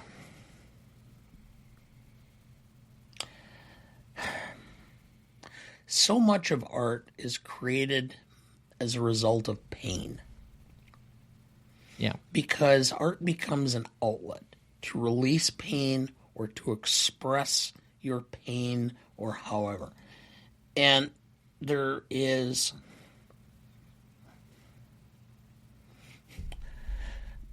I know that there was some comments, and I'm paraphrasing, but Stephen Colbert did a story about how, he was, I think, 13. His father and three oldest brothers were killed in a plane crash.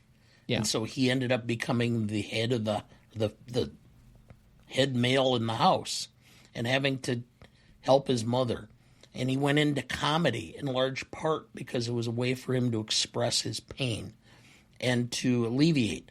And he became a comedian because to make his mother laugh, because that was the only time she wasn't sad. And then he said that we are who we are because we have to understand both the good and the bad in life and to appreciate them.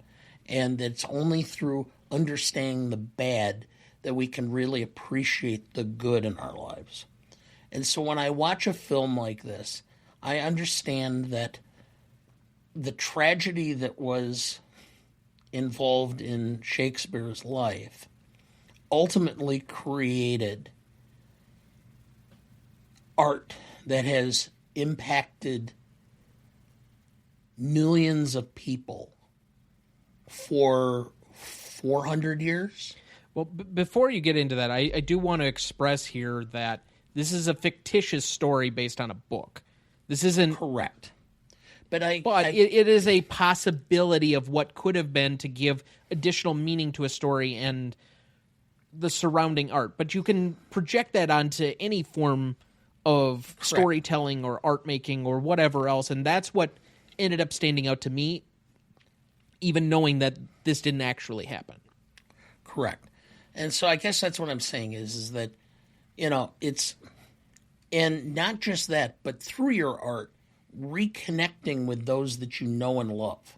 Because ultimately, the story was that Hamlet had become a vehicle to honor his deceased son. And through that, he was able to reconnect with his wife. It's a lot about healing and understanding and acceptance of the fact that bad things happen to good people. That's just the nature of humanity. And how you react to them is ultimately how you're going to be able to perceive these things and live your life. And so to me, this really spoke to me, and I just had such a deep appreciation for the film and what it was trying to say that I really was blown away by it. But it's, again, one of these things that I don't like to openly talk about my feelings much. Maybe it's my generation, or maybe it's that I'm still my father's son, who it's probably a never combination talked of about both. anything. Yeah. So I didn't talk a lot about it. But, I mean, there are things that just, I'm at that point in time where I get much more emotional. I mean, I ended up having found out some very bad news about two high school classmates of mine, one who's may never recover, and another who's going to be very limited in his health for the rest of his life.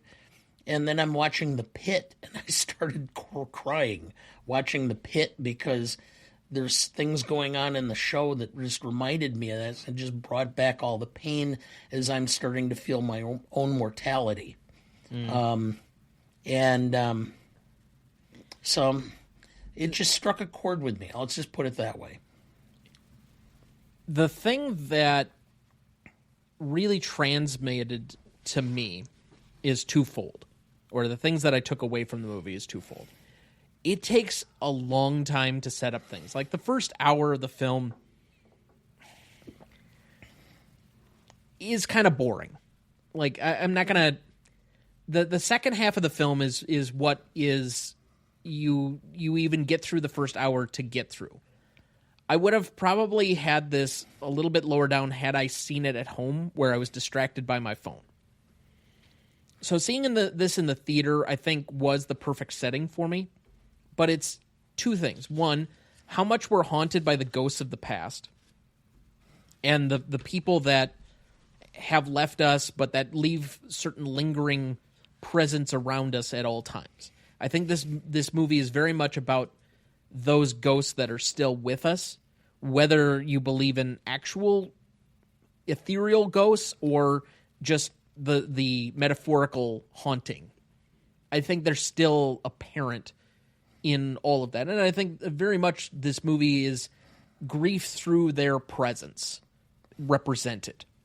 Because a lot of what Hamlet is about, at least from my understanding of the play, is that fact of ghosts and what they do to us that are still living. But the other part, and this is the more profound piece to me, when you go through such an emotional upheaval and tragedy and the rest of it, it's very difficult for you to accept that anybody can feel the pain that you're currently going through. You think that, yes, maybe they have some level of pain, but they can't be experiencing it nearly as intensely as you are. Yeah. And the flight of emotion that Buckley goes through on screen to represent that, where she's almost put herself off on an island. To me, where this story shines is in the last few moments, because Shakespeare comes at it from a standpoint of, I need to let her know that I'm going through it too, that she is not actually alone, that her pain is not isolated, that she can at least find solace and appreciation in a shared tragedy. And so he uses art and storytelling in a way that is representative to reach out to somebody who's truly at the bottom ebbs of her emotional state, to try and at least say, I feel what you're feeling and you're not alone. And to me, that's where I got value out of this movie. Considering Chloe Zhao's last film. Well, you didn't see Chloe Zhao's last film, but okay. Oh, what was it? It was a Marvel film called Eternals. Oh, well, then I didn't. What was then the one before that? Yeah, the one she won Best Director for in Nomadland. Yeah. It's so much about eternal feelings and isolation and such. I'm curious to see what her next project is going to be, because it may end up being everything her theme. seems to be, yeah, it just seems to be that she has some knack for like channeling into some hidden emotional state that people tend to bury. Yeah. So anyway, now, before we finish up on this, did Mom watch the film? Hamnet? Mm-hmm. Yes. Did she like it? She said she did. She didn't spend any time on her phone. Okay. So. That's at least something. Yep. Just was curious more than anything. All right. So we have one thing left to do, but let's quickly recap both of our lists. So for you, you had The Secret Agent at number 10, number 9, Frankenstein, 8, Marty Supreme, 7, Begonia, 6, F1, 5, Sinners, 4, Train Dreams, 3, Sentimental Value, 2, One Battle After Another, and number 1, Hamnet. My list was number 10, The Secret Agent, number 9, Marty Supreme, number 8, Sinners, 7, Sentimental Value, 6, One Battle After Another, 5, Begonia, 4, Frankenstein, 3, Train Dreams, 2, F1, and number 1, Hamnet. I find it interesting that the end of our list and the top of our list are the same, and none of the middle matches up at all. Well, again, we can be father and son, but we also have different life experiences and are a very different point in our lives. All right, so with that, what will win Best Picture? You are up, sir. Oh, One Battle. Okay. This is where I'm...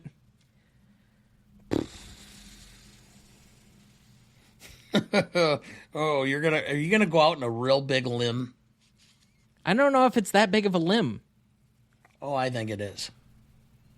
All right, let me just look over here quick. What are the categories that we differed on here? So you took in editing F1, which I don't think is a bad pick. You took Train Dreams in adapted screenplay. Yep. And I took One Battle After Another. You took Butterfly, and I took The Girl Who Cried Pearls, which I don't feel great about. And I think there was one other short that we differed on. Maybe here. Oh, I picked Two People Exchanging Saliva. You picked Butcher's Stain. So that's 4 categories that we have different. Yep.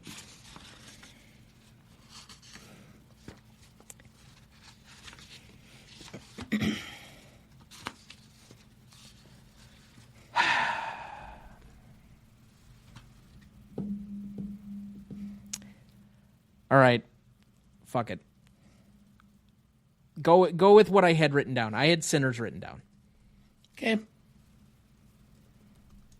If it comes to the end of the night, and this is the last thing, because that makes 5 different categories that we're separated by, and it's whichever of these 2 primary films are the big films of last year that ends up winning, that's at least an entertaining Oscars for the 2 of us. Yes. It'll keep it interesting throughout the night. So, any remaining thoughts for the preview? No. I did enjoy getting through the films, and there are a couple that I would like to go that I did not get a chance to look at that were in the category that I'll probably try and watch before Sunday night, but Sure. We'll see. I still have to get this week's show watched, or movie for our show watched, and then at some point in time I have to do Last Tango in Paris for another show. So we'll see, and so I'm enjoying that. And to be honest, I am looking forward to the Beloit Film Festival. I had originally thought they were going to start on Wednesday the 25th of March. Actually, they're not starting. They're doing a magic show that night, and then they're not starting the films actually till Thursday the 26th. So I think we're going to go down early on Thursday morning, so I'm looking forward to that, and I'm looking forward to the Wisconsin Film Festival in April. So I got some good stuff to watch. Certainly so. So, for the purposes of this episode, we have The Searchers coming out this next Wednesday. We're going to be recording this week on V for Vendetta. Those are the next couple of episodes we have up. And then we have Inside Man, which is a Spike Lee film, but was originally supposed to be a Ron Howard film. It's an interesting one that I think you might enjoy. It's kind of breaking it up as we get into some more modern films after our early escapades in the 20s and 30s to begin this year. Yeah. Also, the St. Elmo's Fire episode, that is your punishment episode, is up as of yesterday. I would encourage people to go watch that. I actually had you laughing pretty hard. Yes, and a few spots you definitely did. And then finally, we're going to have a post-Oscars reaction show the Monday after the Oscars, roughly at 7 p.m., so we're going to go live yet again. At that point, just some very basic stuff. We might have a few of your favorite guests stopping by for that one. I know that at least one person has said that they are confirmed to be in on that. But otherwise, I don't really have a whole lot else here. I mean, I'm going to enjoy the Oscars. I'm going to enjoy the fact that this year I don't have to get off of a plane and miss half the Oscars and then drive 5 minutes to my friend Jeff's party just so that I can see the back half. So this year I can enjoy the whole thing without having to worry about it because it'll be the last night of my spring break, which will be very nice. Yep. Even if I do think that the Oscars should move up probably a good month in the calendar at least, and we don't have to drag all of this awards attention out quite so long. But whatever. So I think that'll do it for us. Thank you for listening.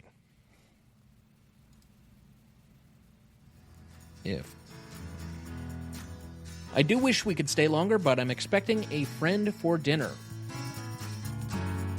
We don't have anything coming up next week, so you can tune into our live show for the post-Oscars reaction episode that's going to be going on the Monday night after the Oscars. That's the 16th at 7 p.m. Central Standard Time on the @GMOT YouTube channel. But otherwise, please like, follow, rate, and review, or whatever on whichever platform you have so that more can join in on our fun. You can also email the show at RonnieDuncanStudios.com or at greatestalltimemoviepodcast@gmail.com, or find us on YouTube, Instagram, Twitter, Letterboxd, Threads, Blue Sky, or TikTok at the handle at GModePodcast. The Greatest Movie of All Time is a production of Ronnie Duncan Studios. Our show is mixed, edited, and written by Thomas Duncan. Our music is thanks to Purple Planet Music. Our distributor is Captivate FM, and our technical provider is Riverside FM.